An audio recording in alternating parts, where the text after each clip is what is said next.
here? Yep, and we are ready to go. All right. I would like to call the order. No. Sorry, my cat was about to eat my hamster. No, can't have that. Especially not on Zoom. Yeah. Oh, my poor children would be traumatized. I would be too. I would be too. He's a really sweet hamster. I would like to call to order the Monday, March 1st meeting of the Monona City Council. Will the clerk please call the roll? Alder Moore, Here. Alder Goforth, Present. Alder Wood, Here. Alder Coor, Here. Alder Thomas, Here. Alder Groupie, Here. Mayor O'Connor. Here, please rise for the Pledge of Allegiance. I pledge allegiance to the flag of the United States of America and to the republic for which it stands, one nation, under God, indivisible, with liberty and justice for all. Is there a motion to approve the minutes of the February 15th meeting? So moved. I'll second. Any corrections or additions? I do have one. Okay, On page 5, the last paragraph, Alder Coor said that community media was not in support of having the committee meetings on YouTube. And I had mentioned that we did go around the table and everyone present said yes, they were comfortable. So just wondering if you could note that. anything else? All in favor, say aye. Aye. Aye. Opposed? Minutes are approved. We have several appearances tonight, so I'm just going to call them in order of when the paperwork arrived. And we'd appreciate if you could stick to 3 minutes. We've got a big agenda and quite a few people who would like to speak. So first up is Josh Peterson, and that will be followed by Jason Chung. Josh? Thanks, Mayor O'Connor. Speaking in support of the agenda Sorry, item. Josh, if you could say your address also. Oh, sure, 5704 Midmore Road. Okay. Speaking in favor tonight of the ad hoc work group focused on diversity and equity issues. I did contact this body last summer after the incident with Devontae Furge. And in that email that I sent to the city, I quoted Brian Stevenson of the Equal Justice Initiative.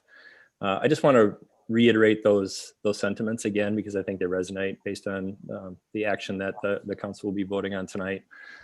Countries with a history of racism and worse have acknowledged their wrongs through memorial and serious contemplation of truth and reconciliation. Quoting Brian Stevenson here, as we've, the EJI, have started doing community work, what we've learned is that if we're not attentive to the power dynamics, who feels privileged and who doesn't, people will not act in ways that they genuinely do not see as problematic, but are incredibly problematic. You can't do reconciliation work. You can't do restoration work. You can't do racial justice work. You can't create the outcome that you desire to see until there has been a truth telling.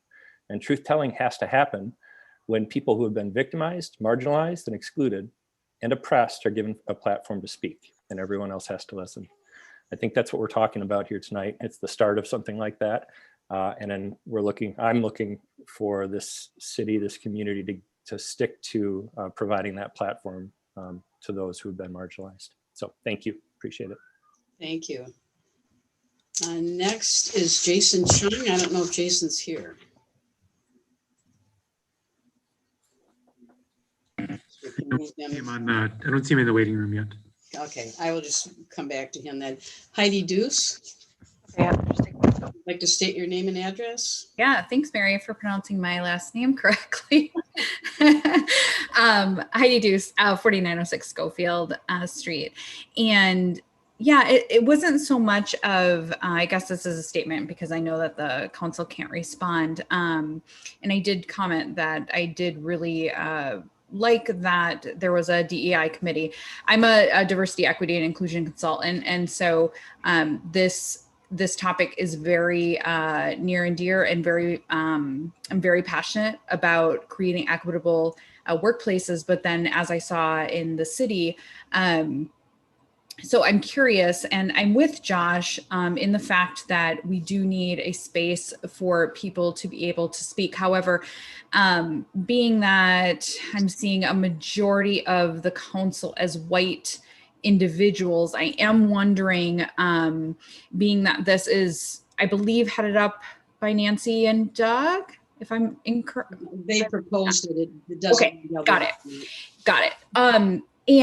So I'm just wondering, I know that Nehemiah has been hired and that there has been a session. I'm curious what the council is going to be doing to acknowledge and recognize, white privilege, acknowledge white fragility, and, really do some inner soul searching and inner education on themselves in order to really hear the problems and the systemic issues that happen within our communities of color, within our LGBT community, within our immigrant population across the city. So I'm really hoping that with this, we're not looking at it. I think it could be misconstrued as performative allyship if we are not careful in the way that you are really educating yourself in these issues.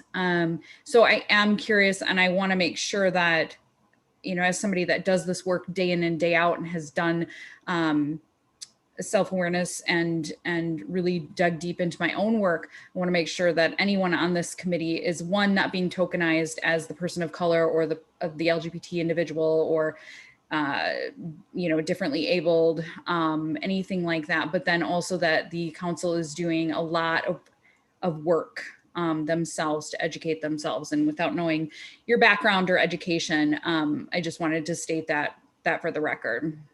Okay, thank you. Thank you. I would just say, and obviously we can't get into back and forth, but this will be separate from our work with Nehemiah. At some point, the two will intersect somewhat. That's still kind of up in the air, but the council is doing work on these issues as a council with Nehemiah. So okay, great. Next, Randall Smith, like to speak about city budget and spending. If you could state your name and address, please. Sure, Randall Smith, 4224 Winnequa Road, north end of Monona. And I have, basically it's two different things. It's budget and times and related to the park. And currently, this year it's been kind of a tough year for many people. City revenues are down. I'm not exactly sure to what extent, but many people's incomes are down. And with all of the budget things that are being approved and reviewed, it's really time to think fiscal responsibility and really take a good hard look at, just because something was approved or something just did get put into a budget does not mean that it has to be done. And it's, I believe we're about $50 million in debt as a city of Monona, and that is a pretty high number. So it should be highlighted as far as, and I'd like to hear some discussion about revenues and exactly what we plan on doing to, keep from growing that debt. And then the second topic is more Stonebridge Park. The plan is up for approval. And the city's been working on developing a plan to modify the park that many people find very charming as is. One of the charming aspects of the park is the natural flowing changes in elevation resulting, here just a second, I just got a call, so it's one of those things. So one of the charming aspects of the park is the natural flowing changes in elevation resulting in what's about a 25-foot drop from the street to the lake.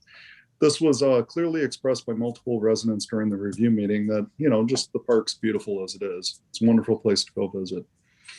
The plan the city has on the agenda for approval tonight is missing some very key information. The most important bit of data, specifically with this park, is how they plan to change the elevations in the park. How will these elevation changes that happen near the lake actually work when a person is hauling an ice sled or launching a kayak? The top-down view is too simplistic. A contractor could take this plan and create a constant slope from street to the lake, taking what was once charming to something very bland. And the only note or reference on here is contractors shall meet existing grade at grading limits with a smooth and continual transition. If I was behind a backhoe or, pushing dirt around, I could interpret that in many, many different ways. And ultimately, that's what it's going to be, as a guy pushing dirt around and making decisions if he doesn't have a plan. So the plan the city has paid for should be all-inclusive and not have any assumptions. We know all too well what can happen with missed line items, as the Dream Park shelter, wasn't 4 seasons. So my suggestion is, prior to approval, this plan must have all critical detail included. As it is lacking this detail, it should not be approved. Thank you. I would just say we're actually approving the contract tonight. We've already approved the plan. So thank you. Next Correct. is The Smith. final funding is, that's Your approval. time is up and Patricia's turn is now. Okay, no, Thank you. Yeah, hi, Patricia Smith, 4224 Winnequa. Okay. I have some similar issues related to the park as well. So I would certainly like to halt what is happening with the park until everything is completely more detailed as well. I think there's many things related to the park that that seem really unclear as well in the plans. I know we don't know if kayaks can get over the walls, like Randy said, ice sleds. Can children safely roll down the hill without crashing into some sort of cement barrier or something that's been manufactured? And the natural appeal, are we going to have blue and white plastic Adirondack chairs that don't really fit this particular natural landscape to make it look a very suburban, unnatural appeal? And then who's going to maintain the large sidewalk, the 4-season sidewalk that is put in there, that's almost as wide as a driveway? And I wanted to clarify if there are going to be bathrooms at all on the street. And I don't see that in the plans, but I know that, living through the restore behind me, that there's been many stuff that when we attended all the meetings, we were told, no, of course that won't happen. And then it's been quite a nightmare. So I just want to make sure that everything is extremely transparent with this plan to all the neighbors, so that we're well aware of what is going to be happening in front of us. So thanks for listening. Okay, thank you. Is Jason here yet? He is? He's coming to the meeting right now. Oh, okay.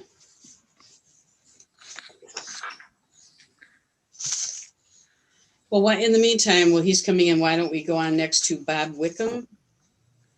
Hey, hi, I'm Bob Wickham. I'm at 5724 Winnequa Trail in Monona.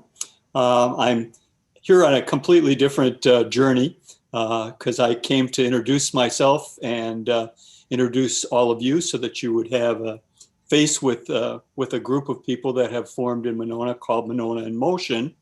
And our group and our mission really is to work with bimodal transportation in our community and make recommendations to you as city administrators, to the city administrators, and really represent the residents and kind of all of the different people who are using our streets these days. And certainly with COVID and everything else that's gone on, we have a flurry of people who are representing all sorts of different constituencies that are all using our streets. And uniquely, I think our group, which is about 10 people, is made up entirely of people who live at pinch points around Monona, who have experienced and watched the trouble that has occurred at different times of the day with cars, boats, bikes, pedestrians, and all of the like. So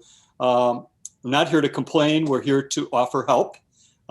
There is a significant amount of expertise on our committee. The committee is called Monona in Motion. And we basically are prepared to bring expertise from wellness, from corporate, from other communities in town, from in other with community initiatives and whatever else. We have people on our committee who are residents of Monona, who are pretty familiar with kind of what the challenges are, and we would love to get involved and act maybe as a liaison between the residents and give them a place to kind of channel their problems and issues, and also give us a chance to kind of filter that and kind of aggregate it. And the major challenge, and I've been involved for the last probably, I don't know, 7 or 8 years in trying to attend meetings about cycling and the cycling plan for Monona and other things. And we're constantly looking for data. And I think that one of the things that our group can maybe do is help get us some data about who's coming into our community, who's using the streets, where should we put them, how can we help them find their way through. Monona is a vibrant community where people want to be, is I think our theme, and the spirit of our group is really let's have them have a great time while they're here, but also let's make sure that that's a safe journey and that it's a journey that doesn't have any conflict. We also kind of believe that there's an untapped economic resource in we're not here to complain about any of the traffic. We actually find it to be energizing and fun to have people enjoy our community and visit our community. And so it would be great to also extract money from them along the way. So we think that maybe the businesses that are located in Monona might be interested in having us maybe act as a liaison to kind of bring those things together. So because the B-cycle piece is on the table tonight, I wanted to offer my committee. My committee meets the third Tuesday of every month.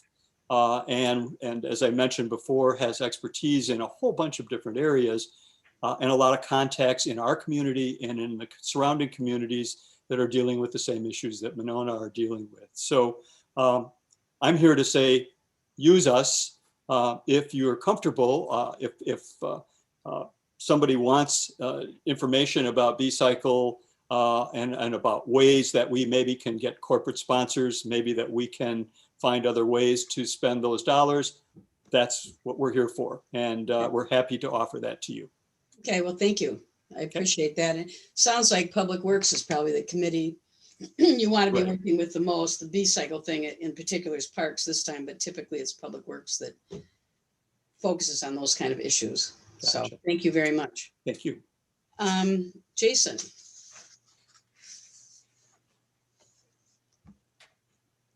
Hi. Hi. Could you state your name and address, please? Jason Chung. I'm at 504 McKenna Road. Thanks for your time tonight. I'm here to make some comments on the proposal for an ad hoc committee to look into diversity and equity issues and possibly establish a standing committee on the same topic. If I had to describe my relationship, my position with respect to the resolution, I would describe it as being in qualified support at this time. I've been aware and somewhat involved in previous discussions around the idea of a standing committee or commission, whether it's under the name of Truth and Reconciliation or Inclusion and Equity, whatever it might be. I've been a little slow to warm up to that idea. Although I fervently believe that our community really needs to do something, and I'll be more specific about that, but do something about race relations here. I think the idea of an ad hoc committee is actually a step forward because the stakes are lower than going right ahead and establishing a standing committee. So that might be kind of sound like a backhanded way to complement the current proposal, but I do think an ad hoc committee has advantages. I think the fact that it's limited in time makes it be a better space for more wide-ranging exploration of ideas, experimentation at the thought level for ways to move forward. And I just think that thinking might be freer if not attached to something that had a permanent status right away. And I really think with respect to a standing committee, we need to have a sound intellectual footing for that committee. And I'm not sure the discussion I've heard about it so far, I'm not sure that idea for a standing committee has that yet. I don't mean by intellectual, I don't mean academic, but I think we need to have a very focused set of expectations if such a committee were set up. And I don't think we're there yet. So I see this ad hoc committee as a step forward in that regard. There are three things I'd like to mention that I think should be taken into consideration that would be relevant to if we were setting up a standing committee, also relevant to this ad hoc committee. The first issue is representation. I really believe that now that we are in 2021, we have to be sure we move past the perspective of starting things because we want to improve the lives of other people. And we need to get to right away, how can we give more power and more say in what the city provides and what the community provides to those people whose voices have not been heard. So that speaks directly to representation. I frankly think, and I think representation of where there is a significant proportion of any committee that's set up that is made up of these underrepresented voices, it's difficult. I don't have any magic answer for how to achieve that. But I do think that if we can't achieve that, we probably shouldn't move ahead with the committee. Even though there might be plenty of volunteers that would have vigorous and very thoughtful discussions, I think representation comes first. And if we move ahead without that, it's just, it's just not headed in the right direction. Secondly, I like the fact, as I mentioned, that the ad hoc committee's scope is pretty, it's open. I think that's good. I think it should probably be open to the extent that it doesn't necessarily have to decide that a standing committee is a good idea. It should have that much latitude. There are things that could be done without a standing committee, just a couple ideas. I mean, any idea needs to be thoroughly evaluated, but just a couple ideas.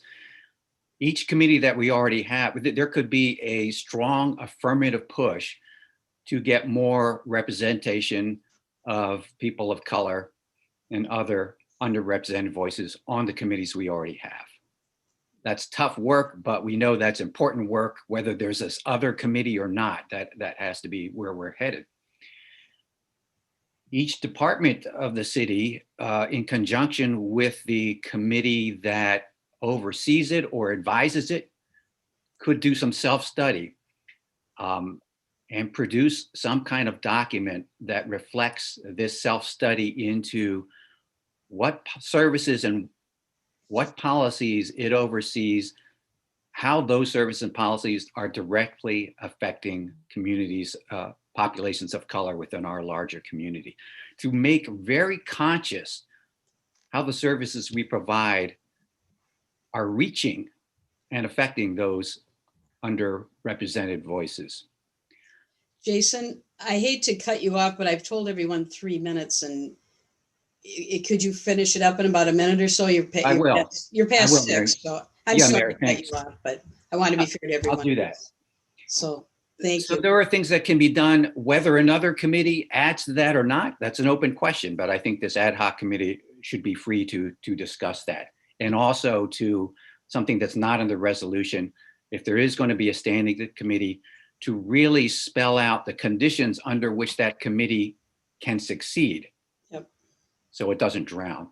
The last point has to do with the work that the Nehemiah Center is doing. From what I understand about their job and what I see in the resolution, there is tremendous overlap. And so I think that we cannot have parallel but separate processes of an ad hoc committee and the Nehemiah Center project. It would be like one operating with a hand tied behind its back. If we can have the Nehemiah Center project going on and then this ad hoc committee going on separately, that means one of those efforts isn't relevant to what we're after. They have to be joined at the hip if there's relevance to this. So those are our three considerations that I think should be taken into account. Thank you very much. I appreciate it. And Jason's been involved in this process for quite a while, which is why I let him speak a little bit longer. So thank you, Jason. And I agree, those are all good points. Okay, now I have several people who have contacted us. I'm just going to read their names and again, about a variety of things. Sue Carr, 4209 Winnequa Road, in support of a diversity and equity ad hoc committee. Maggie Jakubczak of 201 Stone Terrace, also in support of diversity and equity committee. Marianne Reed, 5602 Winnequa Road, in support of reauthorization of the Knowles Nelson Stewardship Grant Resolution, and also supports the ad hoc group on diversity and equity issues. Becky Alexander, 4807 Wallace Avenue, does not favor. I'm sorry. She and her husband do not favor the B-cycle stations. They do not favor the Stonebridge Park Improvement Project. So, and then she had a general question, which I think someone could email her about the minutes and why they're draft form.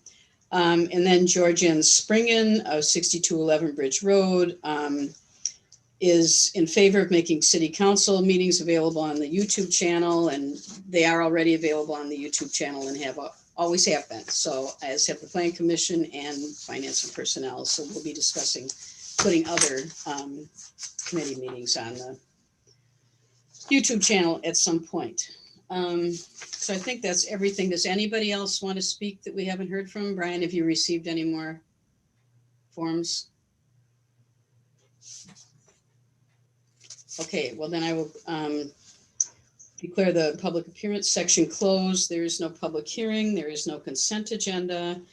Moving on to council action items. Under unfinished business 1A, consideration of resolution 21-2-2463, award of contract for the Pirate Island Bridge Replacement Project put forth by the Public Works Committee. Is there a motion to approve this? Move approval.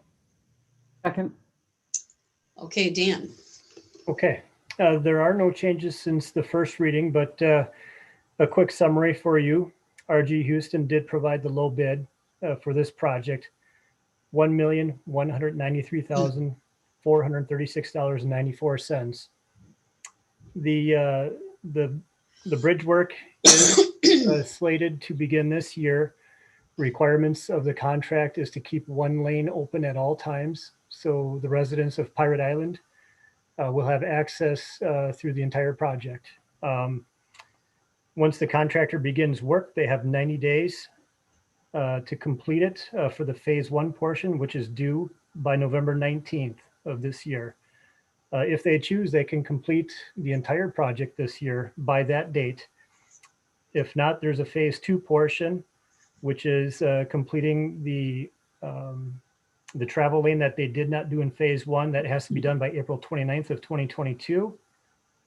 And all work needs to be wrapped up by May 13th of 2022. And that the final phase is the asphalt work. They cannot do any work from March 1st through June 15th due to water restrictions put in place by the DNR. So if there's any other questions, I'd be more than happy to answer them. Anyone have any questions? Alder Goforth? I'm just wondering, making sure I'm up. Dan, do you have any sense of whether or not they will complete by November, or is that weather related? Is that why they have that flexibility? I'm just curious about that. Well, the phased approach was put in last year. We bid this twice last year and we did not get good bids. Right. And we thought we'd put in an extended schedule so we could attract more bidders, more of the bigger bridge builders. We haven't had the pre-construction meeting yet. We can't have that until after the contract is approved. We'll learn more at that time, and I can provide an update after that. But there's a good chance that they'll try and get this thing completed before the end of the year. That's my best guess. Okay, thank you. Yep. Anyone else? Any other questions? Hearing none, will the clerk please call the roll?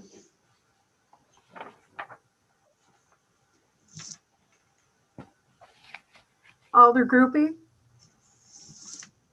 Aye. Alder Moore, Aye. Alder Goforth, Aye. Alder Wood, Aye. Alder Coor, Aye. Alder Thomas, Aye. Motion passes. Thank you.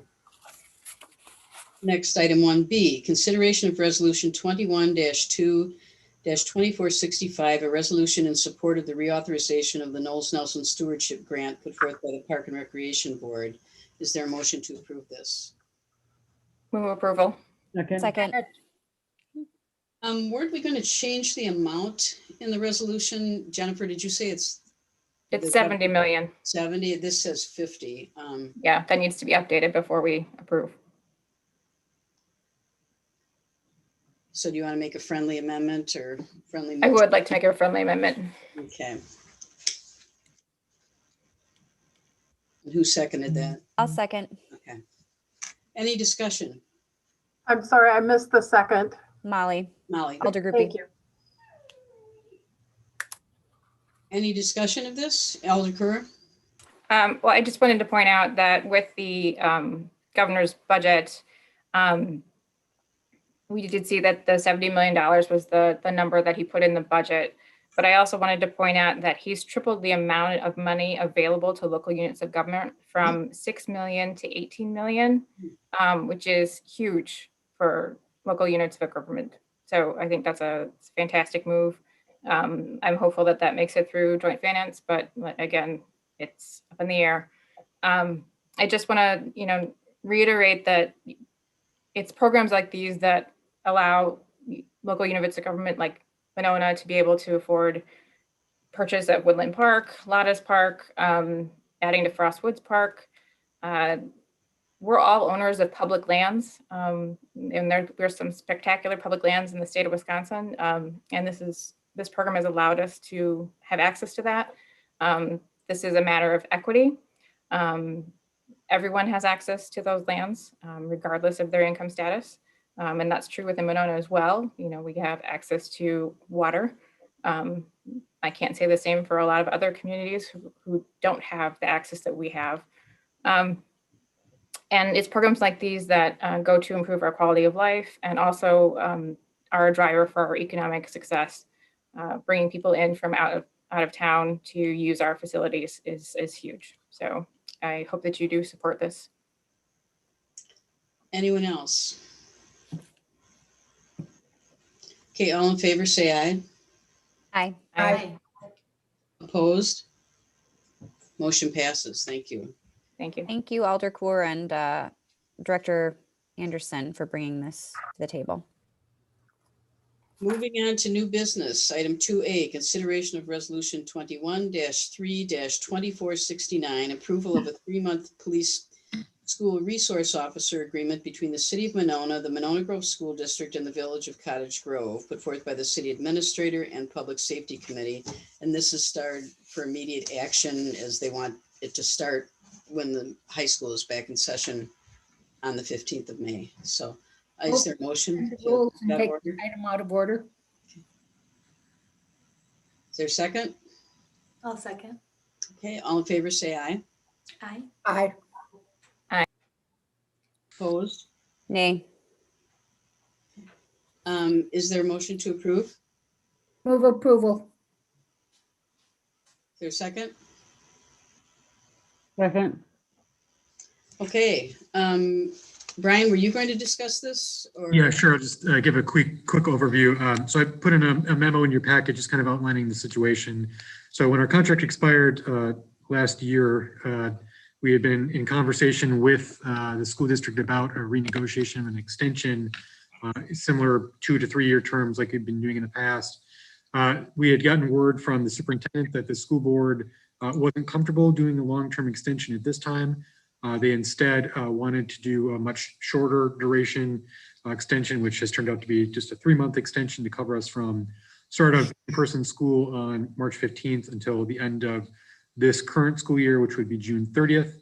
That would allow the school district some time to do an evaluation of the position itself and how it fits into their plans for the school, at which time they would give some sense of whether or not they wanted to continue working with the SRO position long-term, and we would continue on with a longer-term discussion at that point. So this would really be a stopgap measure to get us through the end of the school year, at which time the school board would conduct kind of research on their own. They would ask for input and advice from the city and the village of Cottage Grove, but ultimately we'd pick up any longer-term negotiations in the future. Alder Thomas. Yeah, the school district currently has a study committee that is reviewing this, particularly with a lot of parents, mixed people of color and others, to look at whether or not they want to continue it going forward, which is why it's the shorter duration. I will also tell you that there's a change in it in that the school district, and they're not blaming the resource officer, the school district, the board had some concerns about the appropriateness of the use of using the resource officer for discipline purposes. And so there are some changes in there about that because they don't want the resource officer to be put in that position or to be seen as doing that. So that's a change. One other thing is that at the public safety meeting, and the public safety committee is recommending approval, but it was suggested that going forward, if we continue to do this, that we put in the contract that the resource officer get resource officer training from the national organization. The current resource officer has received that training, and they thought that that is critical, that any resource officer has that training. Okay. Alder Moore. Yeah, I would just add to that also at the public safety meeting that Glenn, Alder Thomas, remind me of Glenn's last name? Rayburg?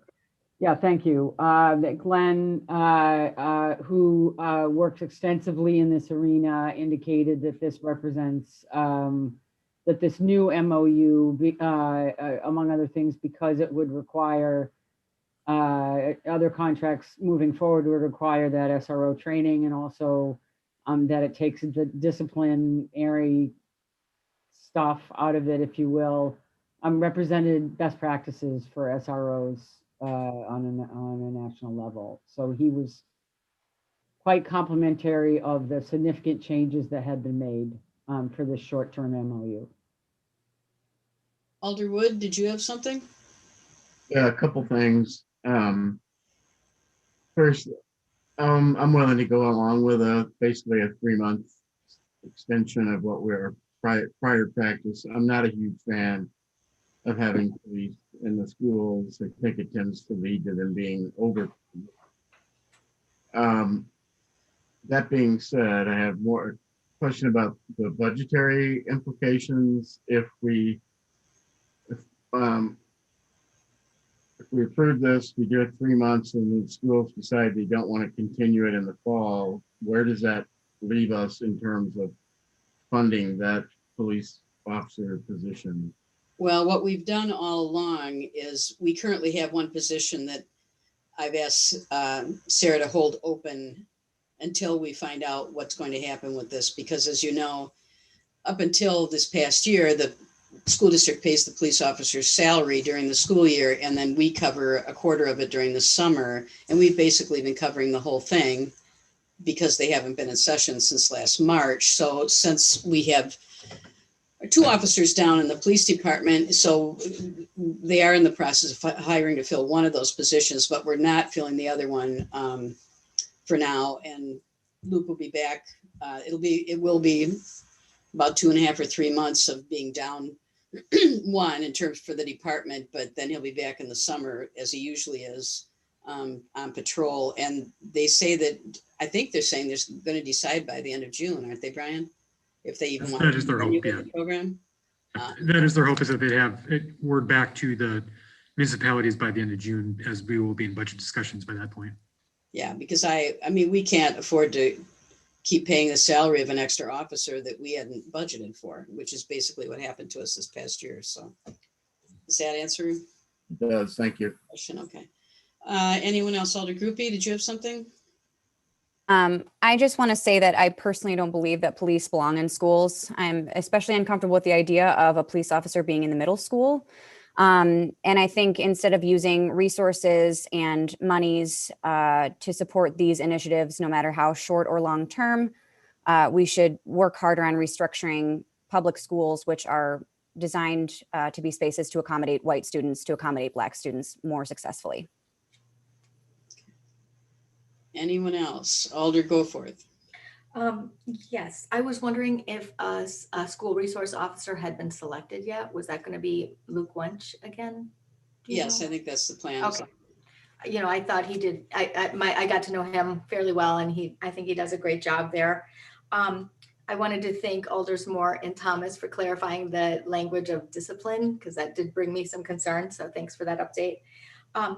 I also noticed that the contract didn't mention training, and I'm curious who pays for the training. Is that a cost share as well? I don't think, will he be having any training during this 3-month period, Brian? Because he's gone through the training already.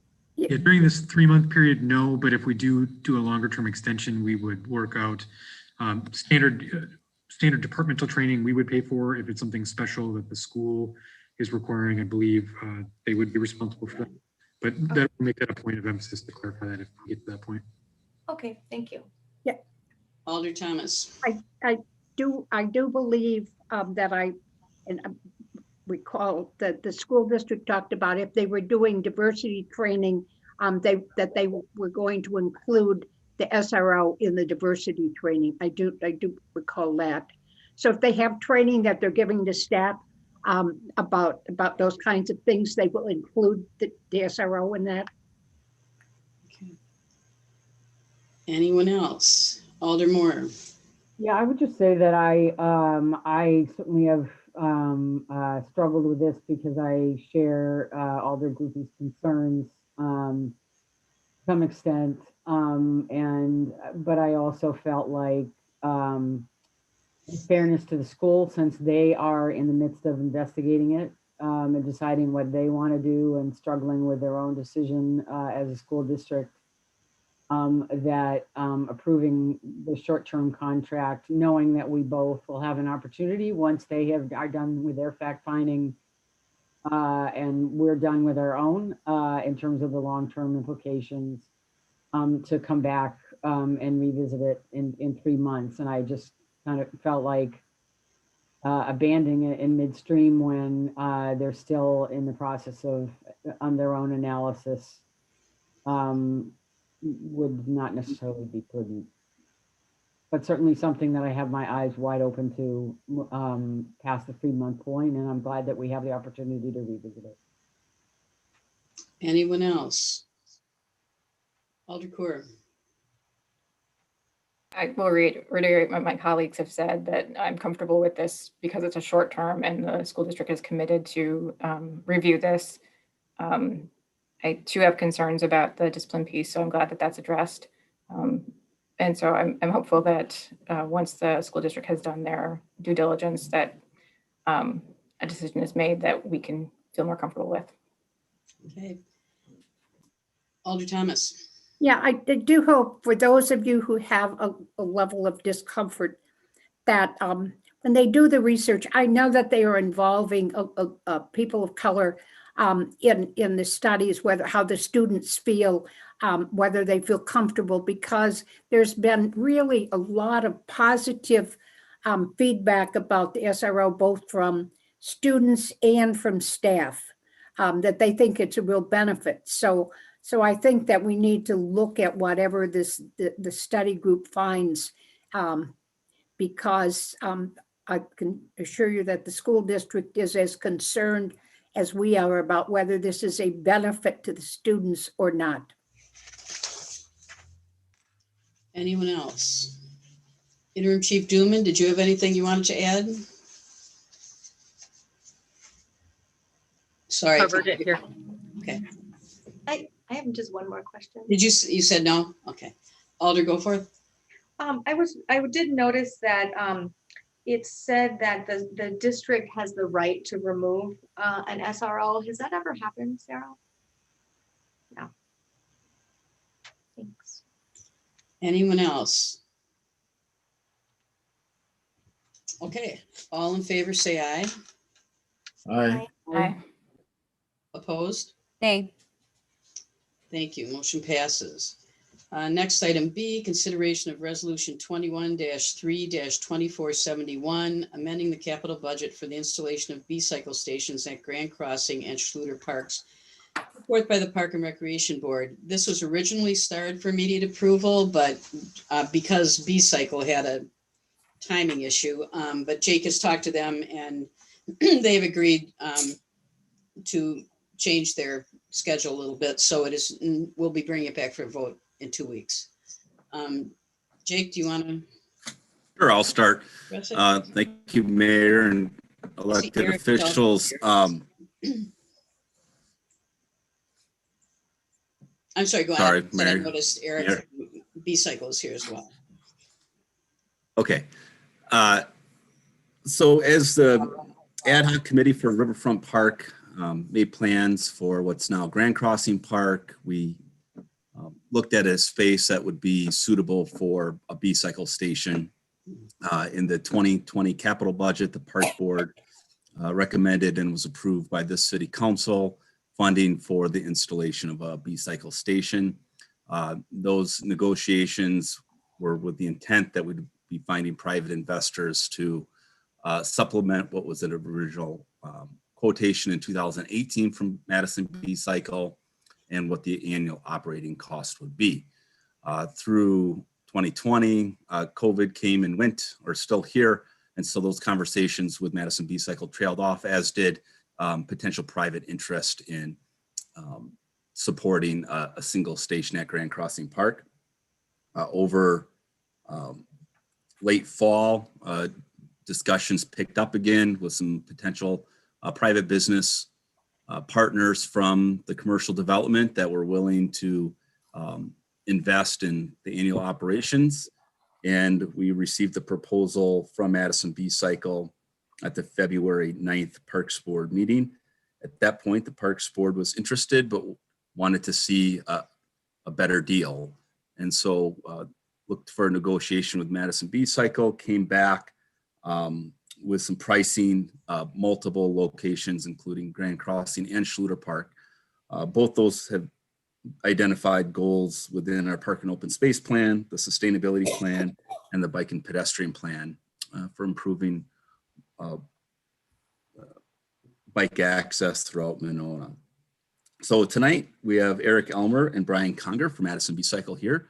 Included in your packet is a presentation that was received for you guys and for also our Park and Rec Board, and would answer any questions that you might have. So I'll turn it over to Brian and Eric. Thank you, Brian.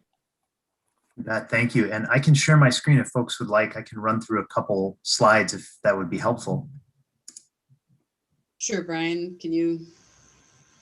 It looks like it might be disabled for me, so that's totally fine. Oh, just a minute. I think you're good now. All right, just a moment.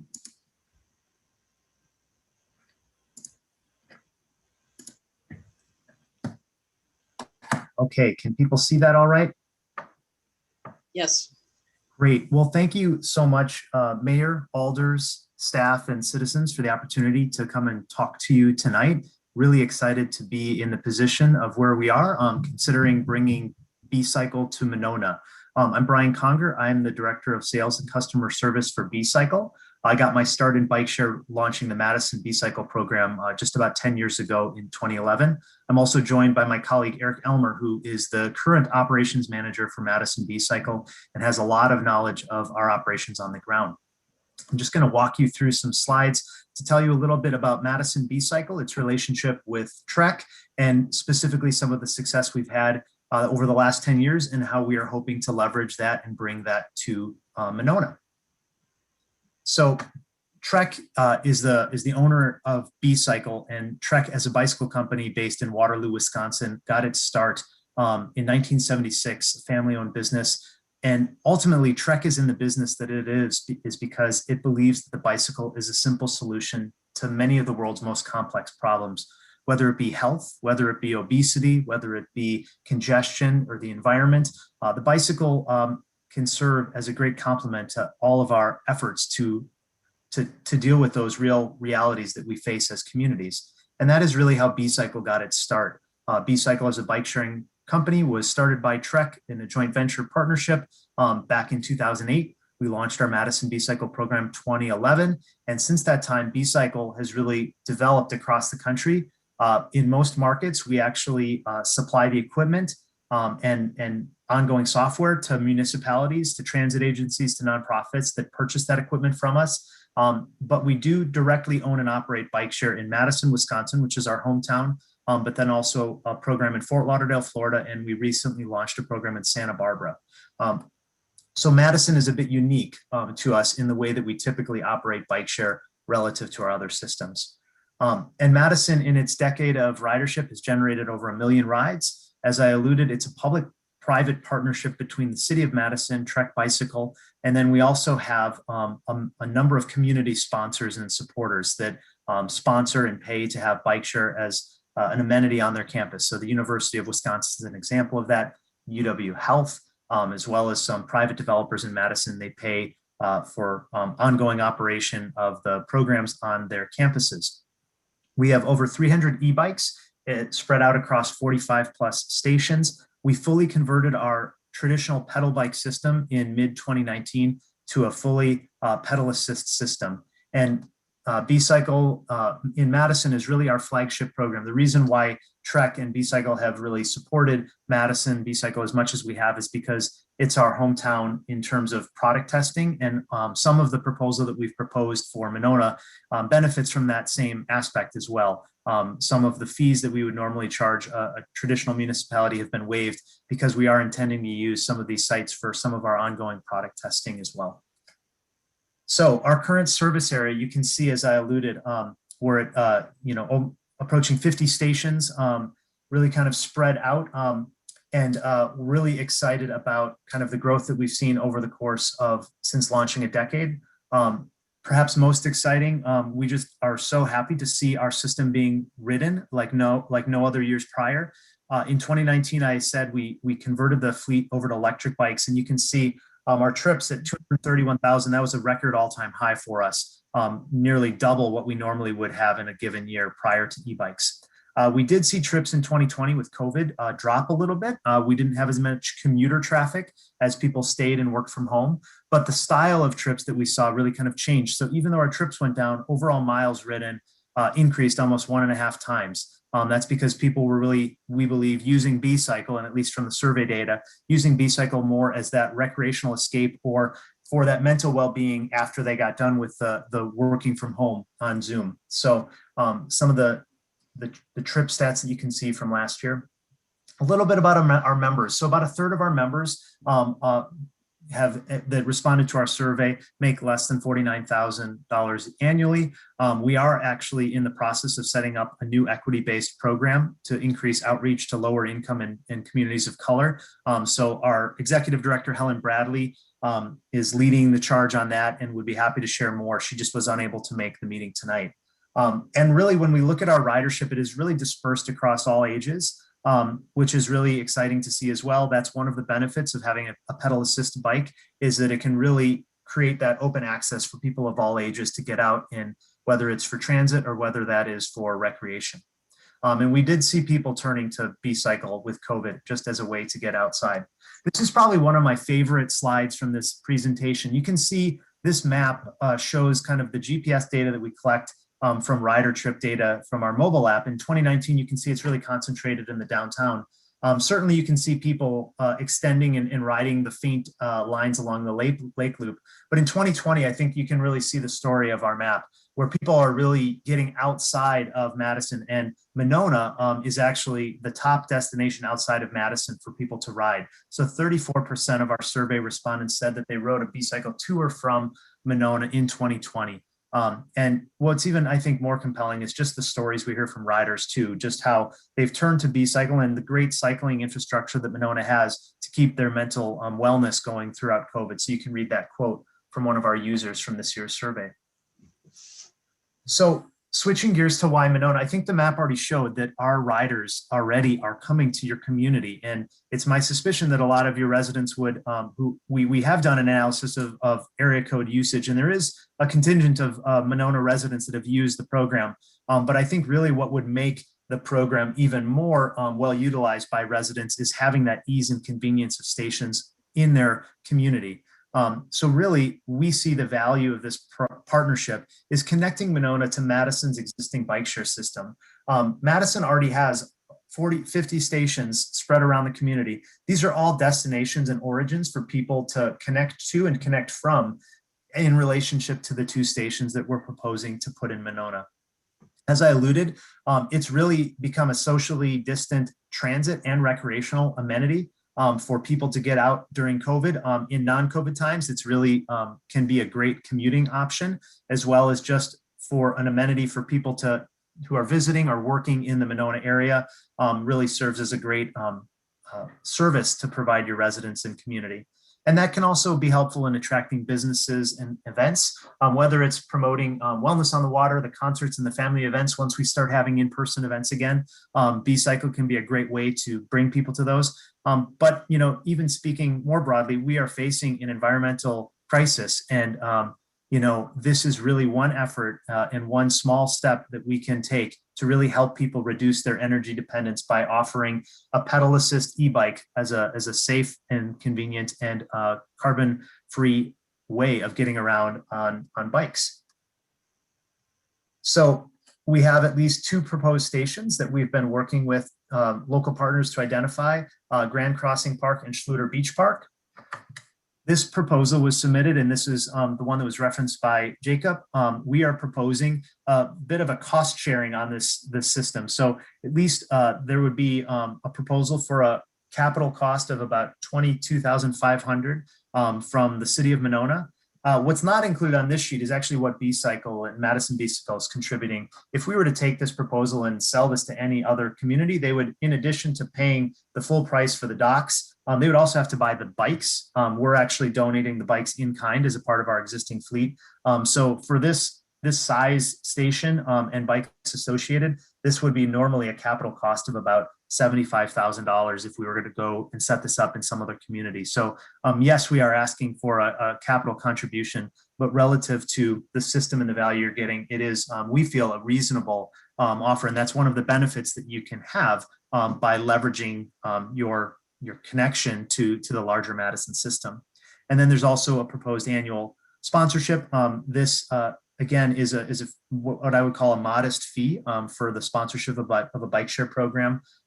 For similar contracts where we are paid to operate the program, we would generally expect to capture about $25,000 annually. So this is quite a discount relative to the services that we'd be providing. But again, we are excited to do this because our members have really expressed their interest in having stations in Monona, and we do believe that these would be really great additions to our system and our shared community goals in getting more people out on bikes. And I won't necessarily get into these details, but there is additional things that could come in exchange for some of that ongoing sponsorship. We would look to partner with sponsors to provide additional in-kind value for our program. And I think the one thing I want to show too, what partly makes this proposal, we've been having a lot of ongoing conversations over the years, but what has really kind of helped to get this, I think, to the point that we are today is we have our new station product line, the 3.0 dock. It's a much lower cost in terms of its heavy, the infrastructure is much lighter. You don't need to have a kiosk at every location. And physically, the stations can be much more small, much more flexible, which we feel is something that can really be helpful with getting the partnership in as it comes down to actually siting locations and identifying docks and stations. And that's all I have, but I would be open to questions. I can't see everyone here. Okay, here we go. Does anyone have any questions? Alder Groupie and then Alder Moore. I don't have a question, but I do want to say that the Parks Board had lengthy and robust discussion about this proposal. We did approve it unanimously at our last Parks Board. And I would say we gave it, a really hard time to Helen and Eric about, why this model and why are we doing it this way and, what's in it for us. And we all really agreed that, these bikes are compatible for people of all types of abilities. They will bring an increased ridership to Monona or make accessible, a new way to ride for Monona bikers. And I think that Director Anderson and B-Cycle have really worked well together in finding a way to make this more cost effective than it would have been originally. Also, for what it's worth, the batteries on the bicycles are recyclable ultimately, and they last for a really long time. And so there is also a sustainability component within the sustainability component of having people ride bikes instead of take cars. So I'm very appreciative of and supportive of this resolution and this proposal. And I want to thank B-Cycle for their time and for their commitment to negotiating with us through thick and thin. Alder Moore. Thank you, Mayor. I just wanted to say, as the former chairperson of the Riverfront Park, the ad hoc committee, that obviously is Jake has pointed out, this was something that was in the original plan, certainly for the riverfront, and so it's nice to see, and I'm grateful to B-Cycle for negotiating. Because as you can imagine, of a community our size, it's a pretty heavy lift for this amenity. And I'm wondering if there are, I mean, obviously your brand is very strong on the bikes themselves, as well as on your stations. And I'm wondering if there's anywhere else where additional sponsorship, let's say corporate sponsorship, that we might pursue to support the cost of this has been shared. I mean, are we allowed to put, for instance, if we wanted 3 stations or 5 stations or 6 stations in the riverfront to be Buck and Honey stations in addition to B-Cycle bikes, is that something that's even possible? Jake, can you address that? Yeah, so the advertising on the bikes is part of what we have with the businesses at the riverfront are on the baskets. So the baskets have I think two of the sides of the basket will receive branding of the businesses that support the sponsorship fee. Okay. And then also the station kiosk would receive the branding as well. Okay. And so are you saying that there is no other opportunity beyond what we're looking at in the figures tonight for additional sponsorship, then, that you've already pursued that in terms of businesses here in Monona that might want to support this effort? If we receive positive support from this council, we will be negotiating with all of our existing sponsors and package deals that would include subsidizing the overall cost. So we have $4,000 secured from businesses at the current and properties within that development. So that annual operating fee is already been taken care of. So at this point, we're looking at $3,000, which I effectively can recommend that we will be able to receive that within some of our existing business support. Alder Wood and then Alder Coor. I just wanted to sort of second what Molly had said about the Parks Board. I think we first talked about this idea at least 2 years ago. And at that point, it was much more expensive for a more limited system. Jake then went back to work with the Madison B-Cycle partners and came back to the Parks Board with a revised proposal that included the station at Schluter Beach Park, which I think is key to spread the benefit of it to more residents of Monona that could easily walk to Schluter Beach or drive there and get a bike. In addition then to the one at Grand Crossing up, which obviously serves the residents there and residents nearby across the river. So we basically, Parks Board still had hesitations about how much, what the cost would be. And so even though Jake could come back with a lot better cost figures, we said, you need to go work on these some more. And thankfully, with working with the Madison B-Cycle was able to secure it the better price that we see today.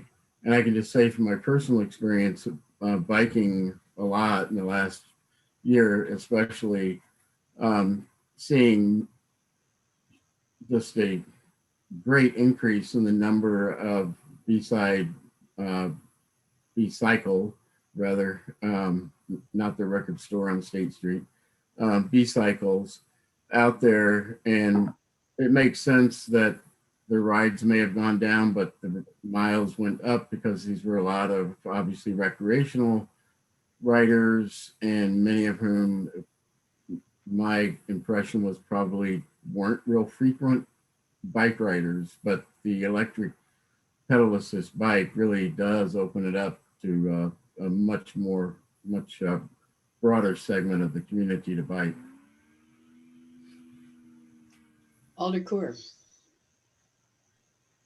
To me, this would lend itself well to tourism dollars, Jake. I'm wondering if that's something that you considered, at least for the site that's close to Avid, being that may be a draw for heads and beds. Thanks, Alder Coor. Yeah, that was discussed quite a bit during the early stages of the development of the Riverfront Grand Crossing Park, as the tourism being an option. And certainly those requests could be made. Finance Director Hotalker's on the line because of the hit in hotels seen over the past year. Those room tax dollars just aren't available or would be on a minimal amount. I personally would rather support our local nonprofits that would be requesting those dollars for marketing and event promotion for the 2021 season.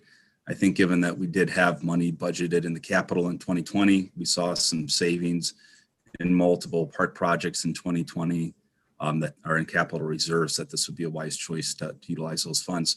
Moving forward after a 3-year period in which we had sponsorships, I think this would be a great story to tell to see where we're at in using some of those funds at that point when the hotel industry is back on its feet. Thank you. Alder Goforth.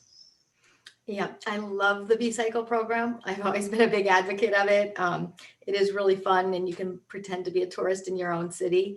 I've led bike tours of the murals in Monona on the B-Cycles. And so I completely understand that it's a great asset for a community, and especially when they're located in diverse communities, it really opens up access. And I think that's great. I definitely have some concerns, though, that when I put my business-minded hat on, knowing that we've just had a lot of financial instability this year, and having concerns about making this expenditure when I think of this as a great recreational opportunity for visitors at our hotel. And except we don't have any visitors at our hotel, or it's very few, and we don't have tourism dollars available for it right now. So I'm concerned about the timing on it. I just did some loose calculations based on your numbers, and it looks like per capita, we would have, with all of these bikes presented, we would have double Madison's per capita rate of B-Cycles. And I feel like just weighing in on my experience, which on November 7th, I did a bicycle donation drive in Monona with the Monona Fire Department. and we got so many bicycles. We had like almost 300 bicycles donated there. And so there's a lot of bicycles in this community. And that was not just people giving their bicycles away and saying, I'm never going to bicycle again.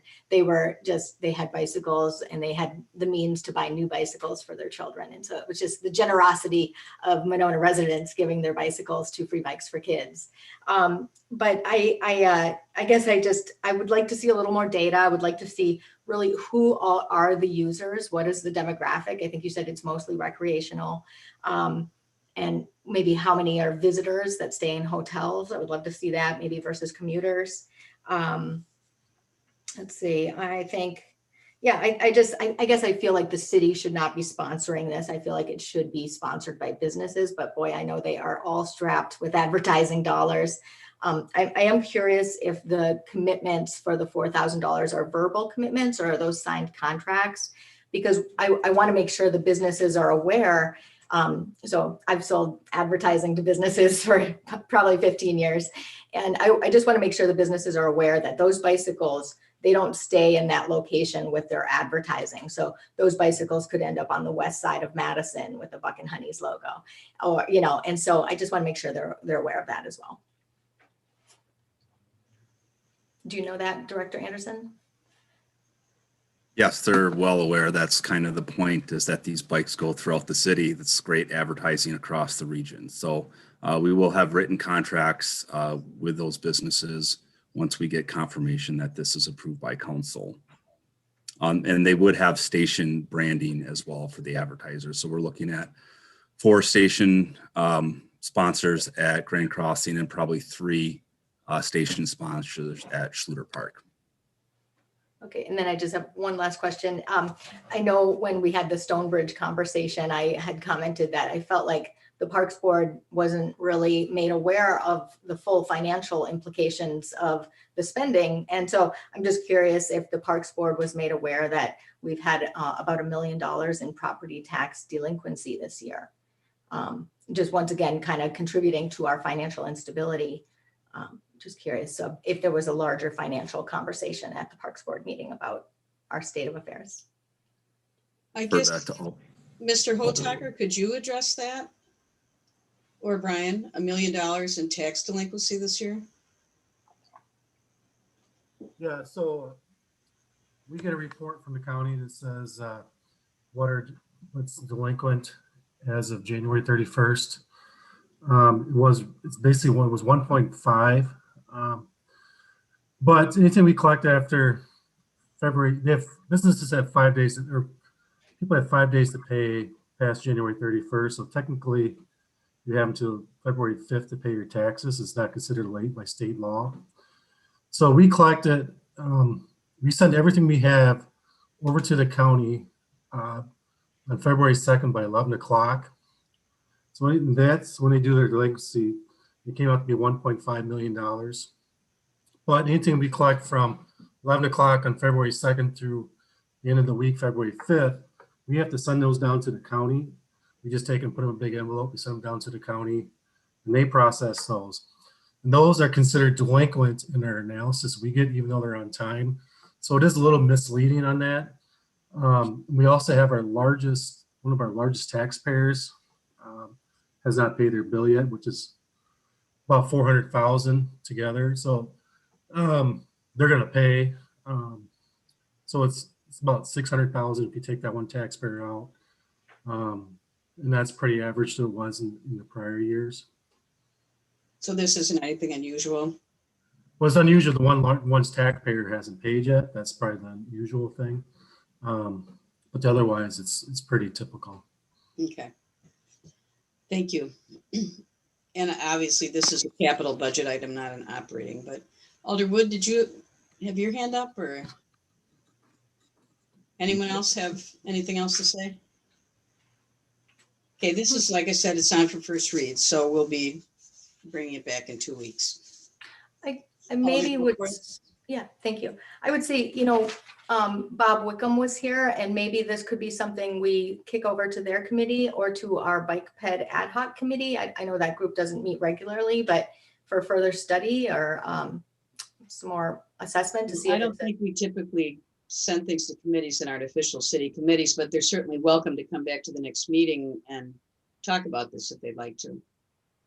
Okay, yeah, because there are several bike industry professionals on that committee, so. Well, they're welcome to come and give their opinion at the Okay, next council meeting. And in terms of the ad hoc bike ped committee, that really hasn't, they haven't met in a couple of years now. That was mainly dealing with infrastructure and not things like B-cycle, I guess. So I don't know if that would be that appropriate for them. And Alder Moore, did you have something? And then Yeah. Alder Wood.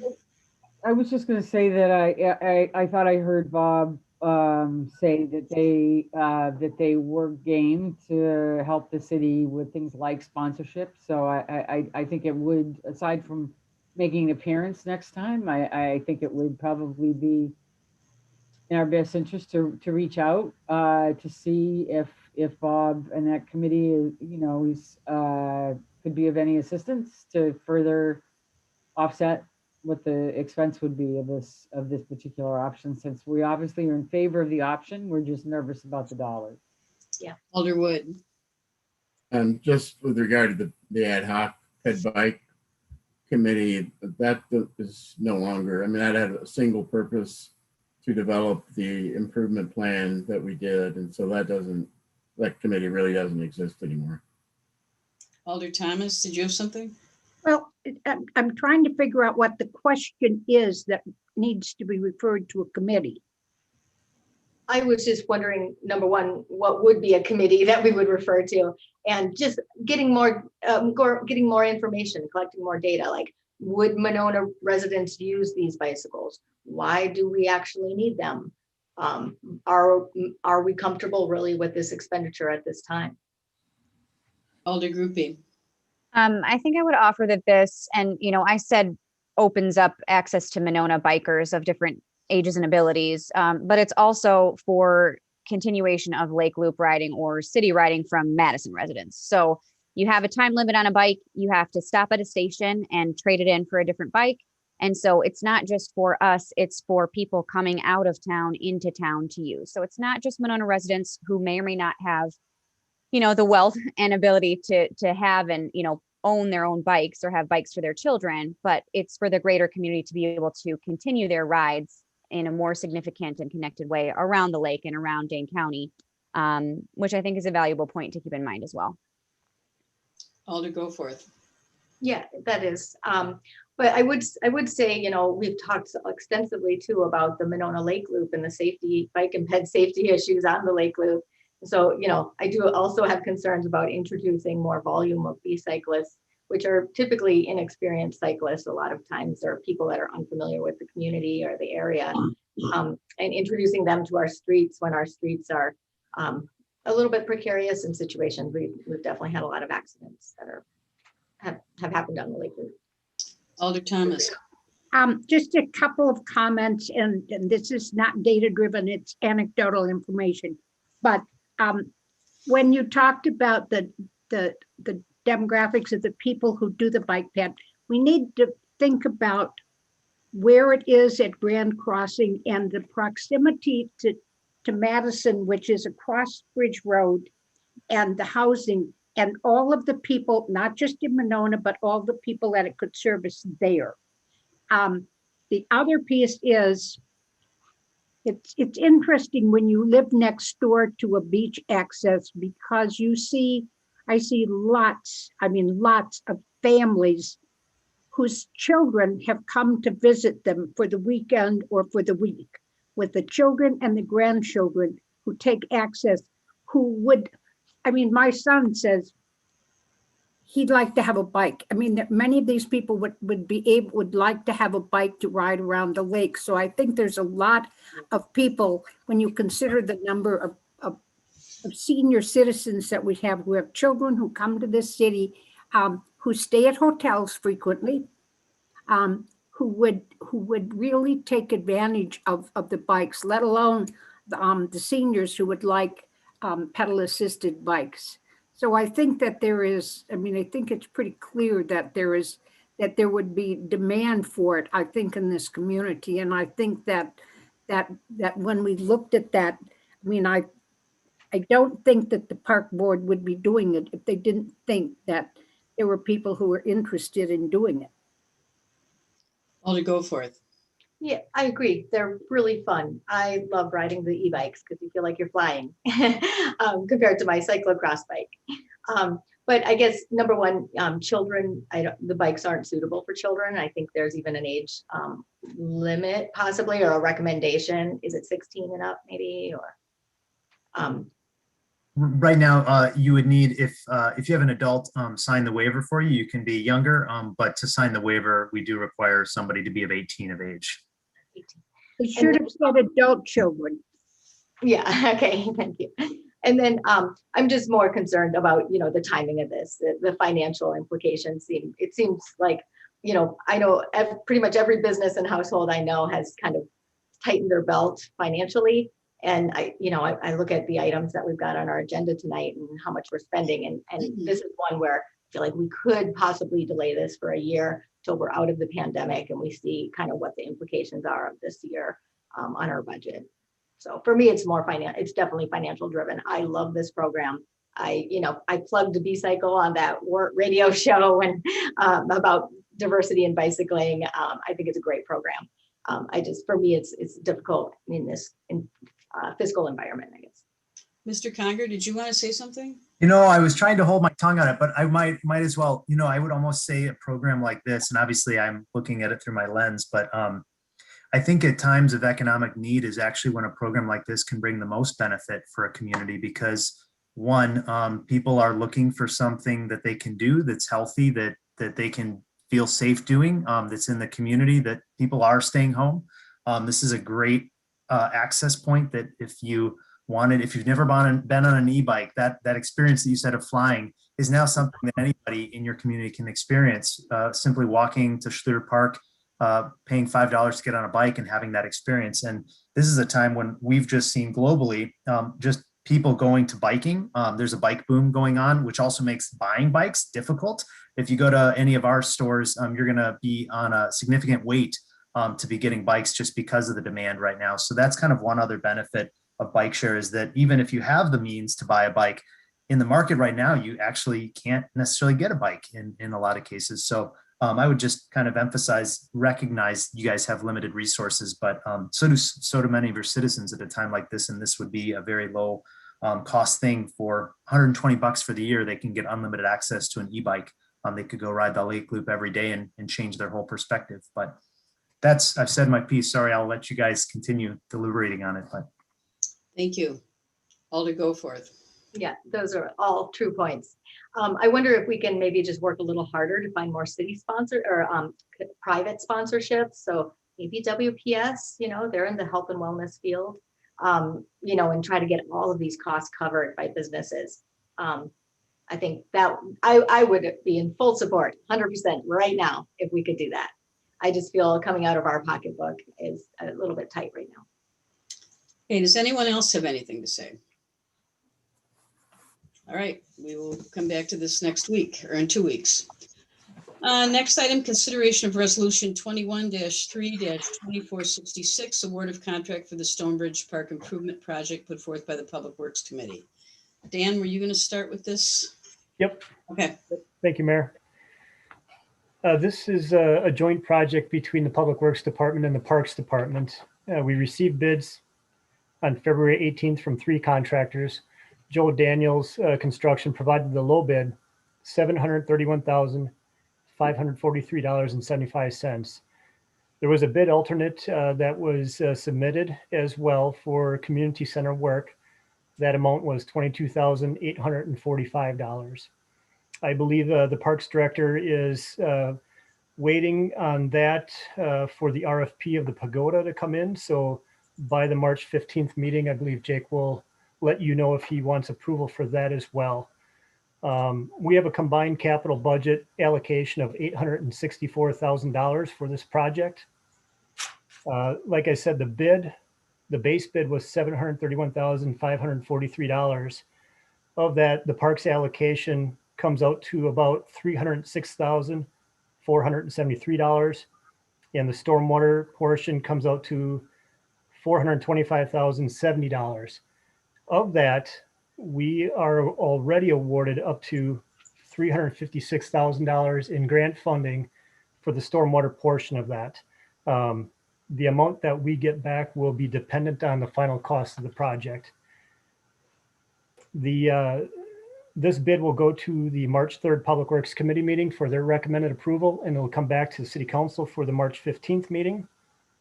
Substantial completion is set for August 15th, and that is for final payment as well. The main portion for the stormwater part of the project, we will be putting a storm trap sedimentation basin underground. It's a 68-foot by 55-foot sedimentation box that will account for the 100-year rain event. I believe that would be it for the stormwater portion. Jake, do you have anything to add? Dan, if I could just ask you this, just to confirm, this will help us meet our phosphorus requirement from the DNR, correct? Yes, this is our first phase project for the Reach 64 stormwater permit limits. We have about a 16 to 18-year window to complete 3 projects. So we're looking at one project every 4 years, and this is our first project to chip away at the Reach 64 limit. Thank you. Yep. Jake? I just add that this project has had multiple opportunities for public input on the design, including coming back to this body of council for final approval of the design. It's been reviewed by our engineers, Strand and Associates, who we've worked with before and had quite successful projects with. We had 3 very qualified bidders that bid on this project. Joe Daniels Construction has worked with the city on multiple projects before, so I'm very comfortable from the parks option. As you may recall, this stone bridge was bid with the project at the community center to update the dumpster detail and back entry option to be able to navigate that area a little bit better as well. So overall, the parks portion is under budget. We'll evaluate the landmarks commission project bids this Friday. I believe that they're due. So be able to kind of update the overall bid total at that point. So we would like to wait until see what those numbers came back in to see if we need to use any of the savings from this project before we decide on whether or not to recommend the alternate portion of the community center project, which would be reinstalling the concrete on the south side of the building and reorienting the entrance to the senior center. Okay, thank you. Any questions? Alder Kuhr. So mine's more of a, I guess, a clarification or a statement. This has been a complex project to wrap your head around financially, just because it combines 2 very large city departments, its public works and its parks. The bulk of the work is stormwater work, which we thankfully will be able to get grant funding for. But there is a cost share with parks, but of the cost share piece with parks, a lot of that has to do with the fact that we are disturbing the dirt to do the stormwater work. And I've heard from constituents that they have concerns about the piece of the parks budget. And I want to clarify for folks that that piece is putting back the dirt that we have to take away to fix the stormwater. A large portion of that budget is, if this was a standalone public works project, all of that would be included in public works. It's just the way that this is partnered and cost shared with parks. And so I just want to clarify that for folks. We really can't do what we need to do with stormwater without some of the pieces that are in the parks budget at this point. I'm grateful that we're able to apply for 2 of the grants that will be able to support the stormwater piece, one from the DNR, one from the county. It works out to be about 350,000, Dan? 356. Yeah, and so that's a big chunk, but that's reimbursement. So we need to get the money first, spend it, and then get reimbursed for those costs. And look, grants are not guaranteed. And so we need to do the work, and hopefully we look at the grants, and hopefully those costs will be taken care of. But yeah. We've already been awarded those 2 grants. Oh, thank you. Yep. Thanks for clarifying. So great, then we have the funding, but we still need to do the work. And the large piece that is in contention, I think the parks piece has a lot to do with the fact that we're just disturbing the dirt and have to put that back, regardless of what, what's happening. I just wanted to clarify a little bit for that. Thank you. Thank you. Alder Moore. You're muted. Thank you. Yeah, I just want to echo what Alder Kerr said, which is that since in fact, I've written about it to about 4 residents today who wrote in, and it's exactly what Alder Kerr said, which is, we're I don't know in terms of square footage, but I'm gonna, and maybe Jake and Dan you do, but I'm gonna guess that probably over half to three quarters of the park is going to be ripped up as a result of the stormwater work anyway, because it's a huge basin that is really takes up a full front half of it, the half that's towards Winnequa. And then you've got pipe that runs all the way down the center of it, that drains into the lake. And so that probably, for the other half, if you will, it's a T shape. And so with the pipe going down, and so it just, there's a lot, and not to mention the fact that there's a number of ash trees that are also dead that need to come out. And so, in the best of all, if we weren't doing the storm work, if we didn't need to do the storm work, certainly, I might have a different position about the expenditure for the park right now, but this is actually the most cost-effective way to do it, precisely because we have to tear up the whole park anyway. And so while the park is being completely torn up to put in this, and having watched very closely in front of my house, as well as in Schluter, when these basins go in, I know how, I just know how terrible it is in the sense of everything getting torn up, and really to build that kind of infrastructure, which is really critical for our clean lakes. And as Dan said, critical for our REACH goals that we have to meet. So, again, to me, it's the most cost-effective way to do it. If we're ripping up the park anyway, and not to mention the fact that the pagoda itself is continuing, and not to mention the shoreline is continuing to deteriorate because of the shape the park is in. So to assume that somehow all is well at Stonebridge without doing anything, I think, I've been down there with galoshes on after a rain around the pagoda and around the shoreline, and know that it's not draining well at all, and that there's definitely shoreline issues. And so I think that this is that, and our commitment to handicap accessibility. I think this is again a cost-effective move under the circumstances. Anyone else? Alder, go for it.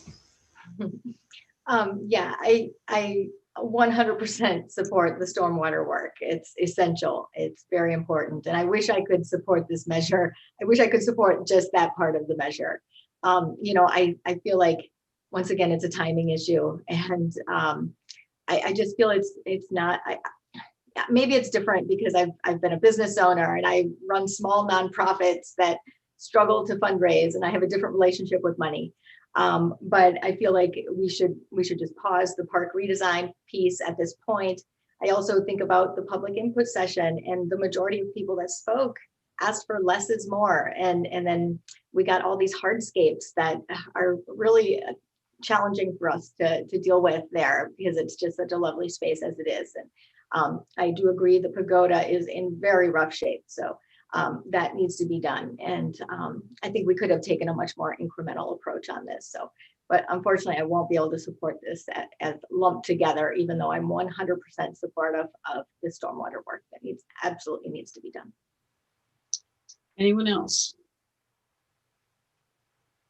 Okay, this will come back next time. Next item, consideration of resolution 21-3-2467, award of contract for the Gateway Green Stormwater Improvement Project, report by the Public Works Committee. Dan? Thank you, Mayor. This was bid on February 18th as well. We had 3 contractors that supplied bids. Hamburg provided the low bid, $799,008.50. Our capital budget allocation is $1,166,375. This will also go to the Public Works Committee on March 3rd for the recommended approval, and then coming back to City Council on March 15th. For this project, we have substantial completion to be completed by August 1st and final completion by August 15th. There's 2 stages to this project. The first stage that's required for completion is a storm main replacement from Bartles to the tip of the horseshoe on Pirate Island at the channel. That's a 36-inch culvert that's going to be replaced with a 43-inch by 68-inch elliptical pipe. And then from there, the project moves further north to Gateway Green. We have a storm main easement there where the pipe will be upsized. It's currently a 24-inch storm main. We'll be putting in a 4-foot by 8-foot concrete box through that easement. And the reason being for this entire project is the flooding that we see on Gateway Green at Christie Circle. The stormwater jumps the curb. It goes through a resident's garage, around their house, a lot of overland flooding. So this project will take care of that. Along with that, there is a sanitary sewer main that sits directly below the storm main, and we're going to be replacing that as well. It's a perfect opportunity because we expect that new storm main to be there 75 plus years. So 2 other components that you'll see and residents will see with this project is what's called trench grates on Gateway Green. In the southbound lane, we're going to have a high capacity trench grate. So that will receive stormwater that's pooling in the road. It'll convey it through that 4-foot by 8-foot box over to Sylvan. And then Sylvan, there will be another high capacity trench grate where that stormwater is going to daylight. You're going to see stormwater come out of the grate, and it's going to utilize the curb and gutter system to flow south to the Pirate Island channel. We hadn't, during review, there was one of the concepts was to replace the storm main in its entirety all the way down to Pirate Island. That was over a $3 million project. And we went back and said, what do we need to convey the stormwater properly? And we already have the curb and gutter system in place. So it's already paid for. It's been in for decades. And so the idea is to daylight that stormwater on Sylvan, utilize the curb and gutter, and we should be fine as we convey that stormwater south. So the bulk of that project is Gateway Green, but that's where we're at for this bid. Any questions on this one? Alder Thomas? I just want to say the same thing I said at finance. Dan, you're to be commended. For those of you who don't know, this has been going on for what, 25 years? Yes. And when he says water running through people's garages, he absolutely means that. And it is something we put off for years, for 25 years, because it was too expensive to deal with. And so these people have been going through this, and Dan has found a way to do this in a way that is reasonable. And anybody who walks down those streets sees those people smiling because they're glad it's finally going to get fixed. So thank you, Dan. Yeah. Doug, did you have something? Yeah, I just wanted to say this is a great project, and I know Dan and the engineers did a lot of work to sort of take a fresh look at this project, as he was kind of explaining, and they were able to reduce the cost fairly significantly Right. during that.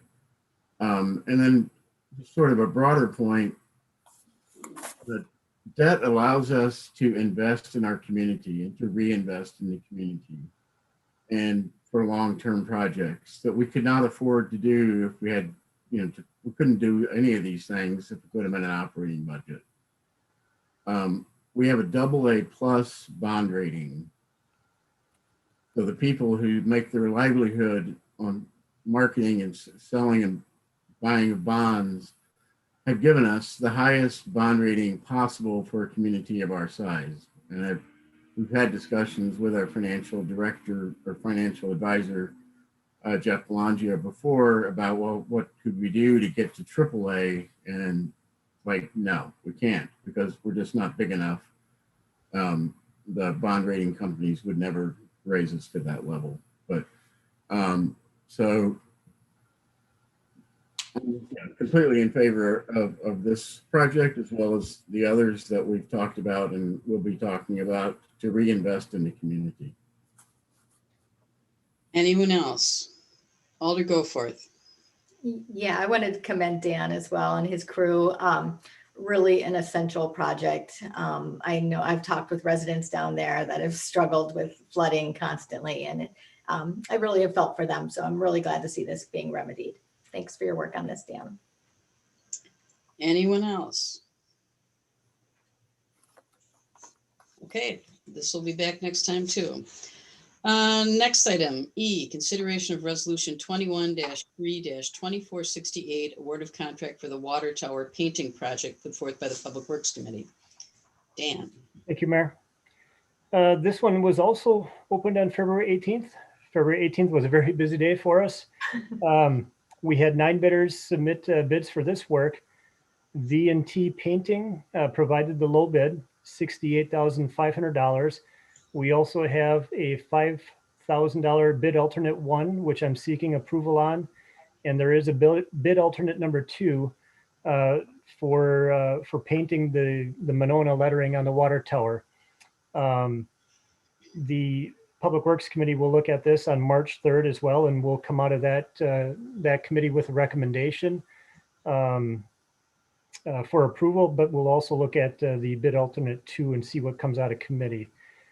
LC United was the low bidder, but they did not provide the $15,000 cash allowance that was required in the base bid, so they were disqualified. We ran this by Attorney Cole, and he supports our recommendation to go with the second low bidder. Again, the low bid was $68,500. Substantial completion date is July 15th, and final completion is July 31st for this project. The bid does include replacing the fall protection system in both water towers. That's for the full height of the ladders within the water towers. It's a safety control system for the climbers.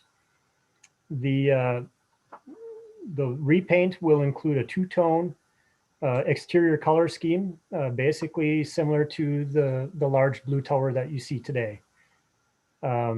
We have some money set aside in the bid for interior spot repair. The interior was painted in 2015, so we don't anticipate a whole lot of work on the inside. The exterior work includes power washing, surface preparation, and we are requiring the contractor to use a vacuum for any sanding and whatnot that they do to the exterior. And they are to apply the exterior coat by roller. So there's not a lot of overspray anticipated. They're supposed to work in low wind days. So any carryover to neighboring properties, vehicles, things like that, it should be almost nothing. And if there is any carryover, the contractor is required to work directly with each affected vehicle owner, property owner. But the specification was written pretty tight to minimize any drifting of particles. So I think that would be it for my summary. If there's any questions, more than happy to answer them. Dan, when did you tell me in Finance and Personnel this was last painted in 1986, did you say? Correct. The exterior was last painted in 86. It's a long time. Yep. Anyone have any questions about this? Okay, we will move on to, Alder Forehead. I'm Sorry. sorry. I'm sorry. I was slow to I'm make a decision to talk. Alder Court. So one of the things that came up when we were talking about this in Public Works initially during the budget was whether to put the name on the water tower. I'm just curious what this body feels about that. Is it already on the other one? Yes. Seems duplicative. It's very visible on the big one too. Doug? Actually, in honor of the late Mayor Litchfield, I think we should, as he wanted to do at one time, put hot on one of them and cold. That would be amazing. Anyone else have any opinion on that? Doesn't sound like there's a lot of strong feelings either way. Thank you. I will take that to Public Works on Wednesday. Okay. Next item F, consideration of resolution 21-3-2470, establishing an ad hoc work group on diversity and equity issues. We put Alders Moore and Wood's name on this. It's actually something that Brian and I put together. Some of you, I'm sure all of you know that we've been discussing this idea of something like a Truth and Reconciliation Commission or something since last summer. And my question has always been, how does this work with Nehemiah? Because Nehemiah also has a separate plan for a citizen advisory group, and which is why I've delayed doing anything about this till now. Nancy Moore and Brian and I met with Karen Reese of Nehemiah to discuss this initially, and this was something she suggested that maybe we want to do an ad hoc committee for now. It has a wider scope, I think, than what was originally talked about, and get people's input. So, Alder Moore, did you want to add something? Yeah, well, first of all, Mayor, I want to thank you for bringing this forward, and I want to thank everyone who came tonight and who otherwise has written to express their support or provide other types of feedback. As was already indicated earlier tonight, this resolution, and as you just mentioned, this resolution was a result of a proposal made by Josh Peterson that I first advocated for, and for a permanent commission, and but then was joined by residents Ben Sanders, Jason Chung, who also spoke this evening, and Kevin Pellerin, who worked hard over the last 8 months with the mayor and the city administrator Gatto, and with Doug Wood and me around the establishment of potentially the commission. Again, while not wanting to compete with or otherwise interfere with the work of the Nehemiah Center for Urban Leadership. So first I want to say that this was not a small group of white elected officials and staff that woke. This really, Ben and Jason and Kevin represent just some of the diversity that makes Monona richer. And in fact, had this been generated by a bunch of white elected officials sitting in a room somewhere, I probably would not have participated or supported it, because at the top of the list for me is that that all of this work, first and foremost, starts with all of the voices at the table, providing leadership and decision making when we're doing this work. And second, I just want to thank Jason and Ben and Josh and Kevin again for their hard work and their patience and their wisdom on it all. And third, as it relates to, and in the spirit of all that, and most especially because this is all about inclusion, and I want to offer a few amendments to this for us to think about. The first one being that there would be a fourth whereas, which would be something close to whereas a small diverse group of residents. And I don't know if we can actually name names, but if we can, I'd like to.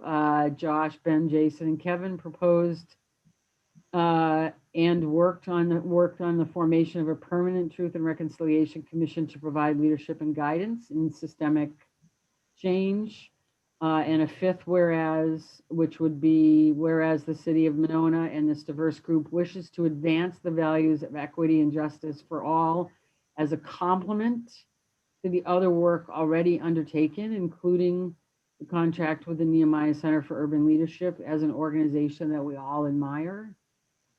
And finally, under be it resolved, number 1, I would like, after the total membership of the ad hoc group to be 9, I would like to add that a minimum of 50% of the ad hoc appointments be individuals of color or otherwise those marginalized or underrepresented in our community.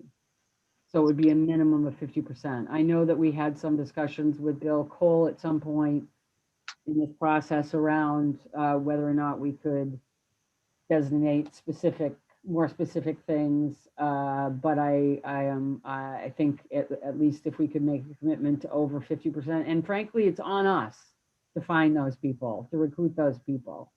You know, that's our responsibility as far as I'm concerned. And so I would just offer those as 3 amendments this evening. Maybe you could submit those to Brian so we could have it for next week when we.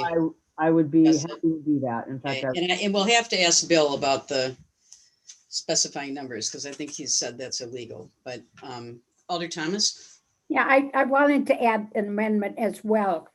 Okay. In section 2A, where it says identify ways to encourage all Monona residents and employees, I want to add businesses because I think we need to involve the business community in this as well and our employers. Why don't you send that to Brian too, then for next week, and then we'll have it all in the packet for everyone. Anyone else? Alder, go forth.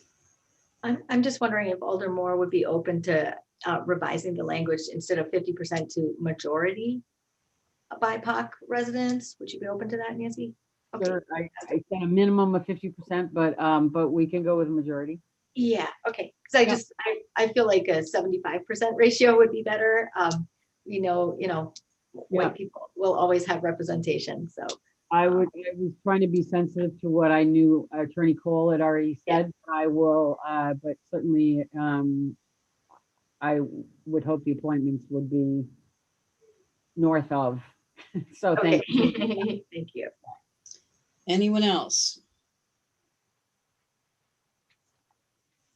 No? Okay. This will come back next time as well. And I do, how I plan to, at least initially, once you approve this, is then we'll have people submit applications via the city's committee application form. And we had a big list of people who sent in a petition last summer supporting this. So we'll be sure to contact all of them and let them know. And, we'll be advertising it on various means to get the word out about it. So, and I have had Leah add a while ago an optional question on the committee application form, asking for people to give information about race, sex, whatever, if they care to. They don't have to, but it's optional there. So, because lots of times when people apply for committee, I have no idea. So I think that'll be good information, particularly with this committee. Alder, go forth. I just had one other question. I was wondering when we plan to, or when Nehemiah is planning to create their community advisory council. We don't know that yet, do we, Brian? Yeah, they don't have a date certain yet. We should hopefully have some more information next week or two about kind of what the plan is for that. Okay. Anyone else? Okay, moving on to the last item, discussion and consideration of committee meeting recording. This has been put forth by Alders Goforth and Moore. I think we all know what it's about. Alder Kur. So I have a question about this. This is in our new business section. However, we've talked about it twice. It's listed as discussion and consideration. Was there an intent for a vote this evening? I think we weren't sure. Brian, do you want to? So I added discussion and consideration if the council wanted to make any sort of motion to consider this evening. The way it was written for the last council meeting was only for discussion, so it didn't provide the council with that option, but written as consideration, the council could decide tonight if they so chose to make a motion. I actually have a different motion. I would move to table this. Have strong concerns. I'd like to say something. So with this item, we've had it at the last 2 meetings over the last 2 months. And we've had no policy or no resolution in the packet. There hasn't been any kind of documentation to support this idea in either of those previous meetings or in this meeting. Despite many questions that this body has raised, you failed to produce any sort of answers for those questions in writing or documentation within the packet. This packet is important because this is how the community finds out about what's we're supposed to discuss. And if they support something, they can use those items to make their case. And if they don't support something, they can use those items also to make their case. This is how we get information for our constituents, how it gets out there. So how are our constituents supposed to advocate for what they want if they don't have the information? We have no policy or plan, so there's no way to hold us accountable if we were to vote on something, because we've got no policy. What are we voting on other than an idea? We purport to rely on data. We have no data. We've got nothing to work on here. I believe this should have gone through Community Media Committee first, and that's what I would move to have us do, is send this back to Community Media for them to draft a policy or a resolution, and it shouldn't come to this body again until it has a policy or a resolution with concrete answers to the questions that we've asked. I would have hoped this would have been done previously. Since Alder Goforth is the chair of that committee, that seems like the first logical step. Our committees are made up of residents and our constituents. This is a perfect opportunity to get input from constituents at the committee level, and they should have their voice heard. If we bypass committees, then what's the point of having them? This is the basic structure of what we do. We draft resolutions, we draft policy, we submit them and vote on them. This is basic stuff. Why this has come to us now 3 times with nothing is either a lack of understanding of basic government, Alder Goforth, or simply just a lack of effort. If you're unsure about how to move items through city government, the league has some lovely, they've got some lovely workshops. Local Government 101 is just one of them. Or you could ask any one of the other members of this body or staff. I really am frustrated that this has come to us 3 times with nothing. And so I moved to table. I'll second the motion. Alder Goforth or Alder Groupie. Okay. Point of order. It's non-debatable. Yeah. Can I make a comment though? No comments allowed? I was just going to say it is non-debatable. Is that right? That was You're going to say, Doug, or? You can't debate it. So either the second has to withdraw her second until discussion is over, or there is no discussion. Okay. And I had a question about the motion, because Alder Curry, you had at one point said you were going to have us refer it back to community media. Yes, I'm sorry, I misspoke. As this is referred back to community media until there is a policy or a resolution for this body to vote on. It's not tabled. Okay. Is there a second to that? I'll second. Okay. Now we can discuss that. Is that right or not? Yeah, I think so. Yes. Okay. Alder Thomas, you've had your hand up for a while. Well, it doesn't matter. I agree. I mean, one of the things I'm wondering is, I mean, essentially, you know, it may be a good idea, but if we're going to do it, I mean, it's pretty easy to do now when we're on Zoom. And that's a very doable thing. But the real question that I've heard debated is when we're not on Zoom, do we have the staff and the ability to do it? And I've not heard anybody talk about that. And that is, if it goes back to committee, you could look at what the cost would be if we were to do it once we're out of Zoom and doing it actively. And if we have the resources, both the money and the staff to do it, and to make a recommendation to us. And let the committee recommend to the council. So I think that makes a lot of sense. Alder Goforth, then Alder Moore, then Alder Groupie. I'll first address Alder Thomas. You know, it's basically as simple as putting a tripod in the corner with a phone on it and hitting start. So there's really, it can be as easy as that.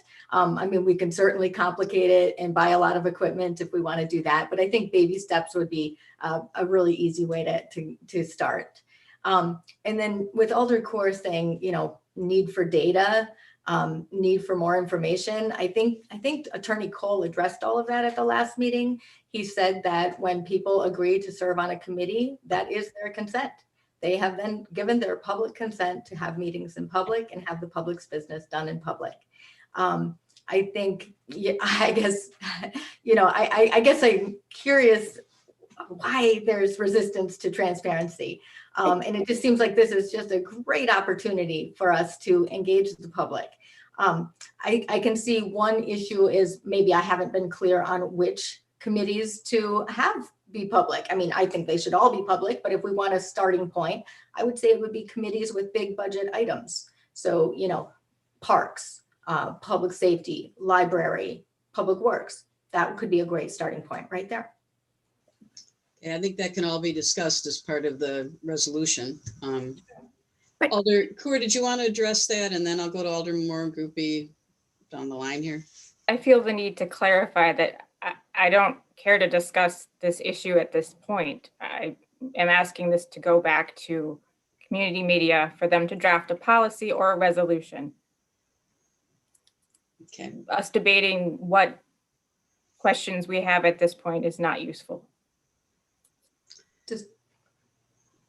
Alder Moore, did you have something to say? Yeah, I just wanted to say that I would, since it is going to go back to community media, I would strongly recommend that they not come back with a policy of just using phones. Because if you really want this to go, I said it at the last meeting. I don't think there's anybody here that is fighting transparency. So to be intimating that that's where we're at here, I think is disingenuous, frankly. It's more that, there have been people, including at the library board and other places, that have said, as an example, they're worried about the fact that tapes from meetings potentially last indefinitely and could endanger their employment down the road or whatever. So there's other options, like maybe we put it in a Google file and it doesn't go on YouTube for indefinite period of time. Maybe there's a retention policy that is part of it. Maybe there's a sign off so that when people join a committee, in the same way that if I join an event and so they want to use my photo at the event, I have to sign off saying it's okay for them to use my photo. Maybe we need to do something like that. That's for community media and the community media staff to decide. But I would just say that I think that it's a lot more complex than having a tripod and a phone. Alder Groupie. Yeah, I just think, it's clear from this conversation that there are still lots of questions. I think it's very irrational to expect that we would have something clear to lay out, a policy to follow. I think we are doing the best that we can right now to record meetings on Zoom across committees and make those accessible to the public And I really believe that the majority of this team is in support of this initiative. I really don't believe that we are trying to obfuscate or make less transparent our meetings. We are doing our best to disseminate materials, record now. I think, as Alder Thomas mentioned, the greater questions are, how do we persist when Zoom culture is not our dominant culture? I look forward to hearing more. I look forward to seeing a policy, and I look forward to hopefully approving it if we can resolve a lot of these questions that have remained unanswered across meetings. Alder Wood, did you have something? Yeah, this is not about whether we support transparency or not. It's that we have to have a proposal in front of us to vote on it. And normally, in fact, almost without exception, we operate under the resolution process, and we don't have that. So we don't know, which leads to unfocused conversations that don't get us anywhere. So I think we absolutely should send it to community media and look forward to seeing what they come up with. I think this is a good time for them to do that because, hopefully we'll be transitioning out of the all Zoom meetings sometime in the not too distant future. So. I would suggest that all of you might want to send the things you'd like the media committee to consider to Alder Goforth and Will Nimau, since he staffs it, to be sure that they've got the list of all the things that have been, because I know a lot of different things have been brought up. Alder Thomas? Is there a reason? I mean, we're not talking, I didn't hear about talking about a lot of committees, but in the meantime, if we're Zooming, is there any reason why we can't upload that just like we do Plan Commission, like on public safety, for example? Not if it's recorded. But I think except for technically there's not, but there are all these questions going forward related to that. So, Alder Goforth. I would wanted to clarify for Alder Moore. When you're at an event, that's a private event typically, unless it's a public event, and that's why you would have to give a consent to having your photograph used. Yeah, this is a public space, and every committee we have is public, and it's a public's business. I guess I think it just can be very simple. Other cities do this. We can do it too.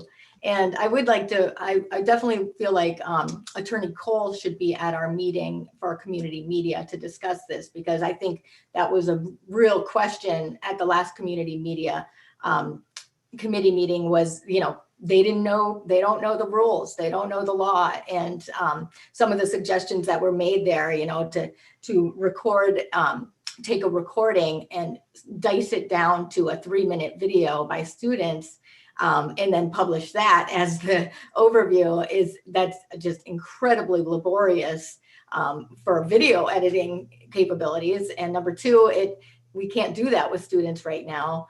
And number three, that's asking a lot of students to find what's the most important part of the meeting and what are the most relevant pieces. I think so. I hope Attorney Cole can attend that next meeting, and he can provide that clarification. Okay. Well, I would imagine he can. I think it would be good though if you had something for him to provide clarification about. So if you have some questions that would be appropriate for him to answer that he had ahead of time, that would be good. Okay.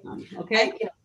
So yeah, I guess I would just ask one question of Alder Core, like what is the major resistance then if it's not transparency?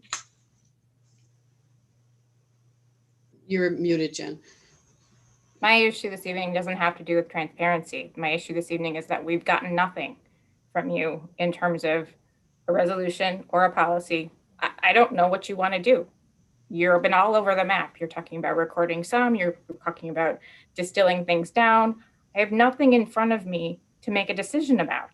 That's why I'm asking you to go back and do some work. And something like this would typically come out of the committee. That is true. So we have a motion and a second, correct? All in favor, say aye. Aye. Aye. Aye. Opposed? Okay, motion passes. We will wait for the policy to come from the Community Media Committee. Moving on to reports of committees and commissions, etc. Alder Thomas, since you're the birthday girl, you get to go first. I have nothing to report except it's been a wonderful day. Well, glad to hear that. Alder Coor. Public Works is on Wednesday evening, and we're going to discuss a lot of the items that were on the agenda today. Alder Groupie. No report. I want to just remind the council that we had talked previously in different discussions about, just having bullet points on the agenda to discuss how we're addressing equity across committees regularly across meetings. So I would just remind, staff and alders at their next committee meetings just to take a moment to think about, what are some ways that we can be promoting these things that we're working on so diligently as a council and as a community, or at least trying to, and, how can we make small steps to contribute to those initiatives. Okay. Alder Moore. Yeah, I just wanted to report on behalf of sustainability that last week, people may or may not be aware that there was a open hearings on a decision that our Public Service Commission of Wisconsin is to make a decision on related to third-party financing for solar energy. Our residents may not know that Monona was actually the first and I think maybe only municipality to get third-party financing, and it wasn't in 2014, and it wasn't without a fight with our utility. And there are 81 utilities in the state of Wisconsin across the state, and their position has always been that a third party represents it becomes a utility if they sell solar panels to a municipality, and so therefore it's not permitted. And so it's a big case out of Milwaukee, and the PSC is making a ruling on it, and it would literally, and I wrote as chair of the Sustainability Committee and Plan Commission and Facilities Committee, and Alder Groupie did as well, and my letter actually got highlighted by Renew Wisconsin in an email blast. And it's a big deal. It would literally probably double. Renew Wisconsin estimates that it would double the amount of solar, if not more, a double to 2/3 gain in the amount of solar that would be done across the state, because it would make it affordable in the same way that it was affordable for us, and wouldn't have been if we couldn't have gotten that financing to start. So. I'll keep you posted on that important development. Our fingers are crossed. There was a lot of public comment, and hopefully it would make a huge difference for nonprofits, for churches, for schools, for everybody in terms of the affordability of solar. Do you have any idea when they would be making the decision? I believe they're supposed to be making the decision by June. Okay. Do you have anything else? Nothing else? No, nothing else. Thank you. Thank you. Alder, go forth. Yeah, first I want to give a shout out to the Monona gentleman that put together the Infinity Forest. It was really cool, really made an amazing destination event for people on the lake in a safe and socially distanced way. It was really fun. I also want to let people know the plan was for that to be a Leave No Trace event, and it was torched last Saturday. But the conditions were a little bit wet, so there's still a little bit of debris out there, but that will be all cleaned up on Thursday, and they're shoveling the ash and taking everything off the lake. So they're being very responsible there. I wanted to ask Brian if he knew anything about the flex lane construction. It looks like ramp closures are happening starting tomorrow. Yeah. Yeah, they're underway with that project. I think I've got something from the fire chief that I can send to the council about that, but yeah, that is moving along. Yeah, it was posted by the fire department today. Okay. And then from my committees, we have 2 seats open on our community media committee. Becca Reynolds and Phil Glendy are both stepping out. So if anyone would like to apply for committees, that is a great time to do so. And then on landmarks, on Friday, we had the site visit for the pagoda. That was for starting the bid process. And we had a handful of potential bidders present. As always, they had concerns about the casting, but we will see what results. Okay. Alder Wood. Parks Board met last week. We had a special meeting actually last week. We had a regular meeting before that. We've covered most of what we talked about in the regular meeting tonight, but we did have the special meeting to get input on the proposed mountain bike track short trail in Maywood Park that had nearly 50 participants. We had a lot of good input, good back and forth, and continue to commend these 3 6th graders who are hanging in there. They've done a really great job presenting it, and they're learning a lot about how government works.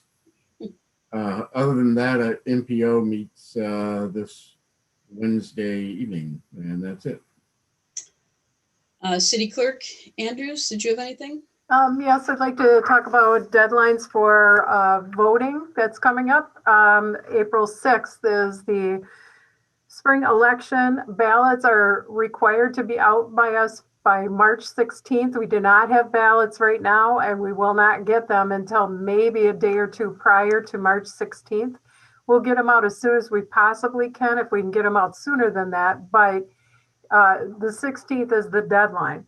I just wanted to talk about the last day that you can request an absentee ballot to be mailed to you is April 1st. In-person absentee voting will begin on Tuesday. I know it's Tuesday, which is weird, but that's the law. Tuesday, March 23rd, and we'll go through Friday, April 2nd. We will have those hours would be Monday through Friday from 8 o'clock until 5 o'clock. And then until 7 o'clock on Wednesdays, March 24th and 31st will be open until 7. And then from 8 a.m. until noon on March 27th. All of this information is published in the Herald Independent. I have posted it on the city's bulletin board here at City Hall, and it's also on the city's website. So this information is out there to people. Other than that, we're working here at City Hall. Soon we'll be mailing out packets for renewals of alcohol and other business licenses that we handle, like secondhand article dealers and massage establishments. So busy time for us. Okay. Thank you, Joan. City Administrator Gatto. Yeah, just a quick follow-up on the flex lane question. There are lane closures this evening, 2 of them, in fact. Southbound Highway 51 to the westbound Highway 12 lane will be closed. So access westbound Highway 12 between Stoughton Road and Monona Drive will have to be gained by the turnaround located just east of Agriculture Drive Bridge. And then also the westbound Highway 12 to Monona Drive off-ramp will also be closed. Both those will be closed till 6 a.m. tomorrow morning. If we get any additional lane closure information, I'll be sure to forward that on to the council members. Okay. That's what I got for now. All right, thank you. I just had a couple things. Just a reminder, I've heard from a couple of you about the status of your committee members whose terms are up. If the rest of you would let me know as soon as I know, then we'll be putting out an announcement about all the openings that we have available. And also, I will also be going through the applications that we've received over the past year or two, because I'm sure we have some for some of these openings already in hand. So let's see.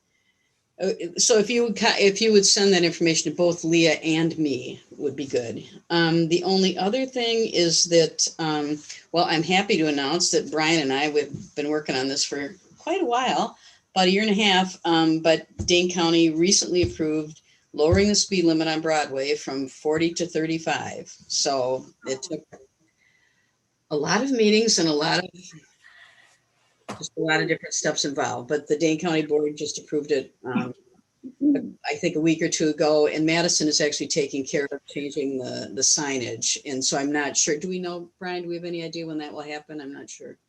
We don't, yeah, they haven't given us a time estimate yet. Okay, so anyway, that involved a bunch of traffic studies and various things that we had to bring to the county to consider, and we had to get Madison's agreement and everything. So anyway, something that we have heard from a lot of residents about, and hopefully it will help some. I'm sure there'll be still people driving too fast there, but hopefully 35 will in their mind make them go a little slower than 50. So. All right, there are no appointments. I guess, is there a motion to adjourn? So moved. I'll second.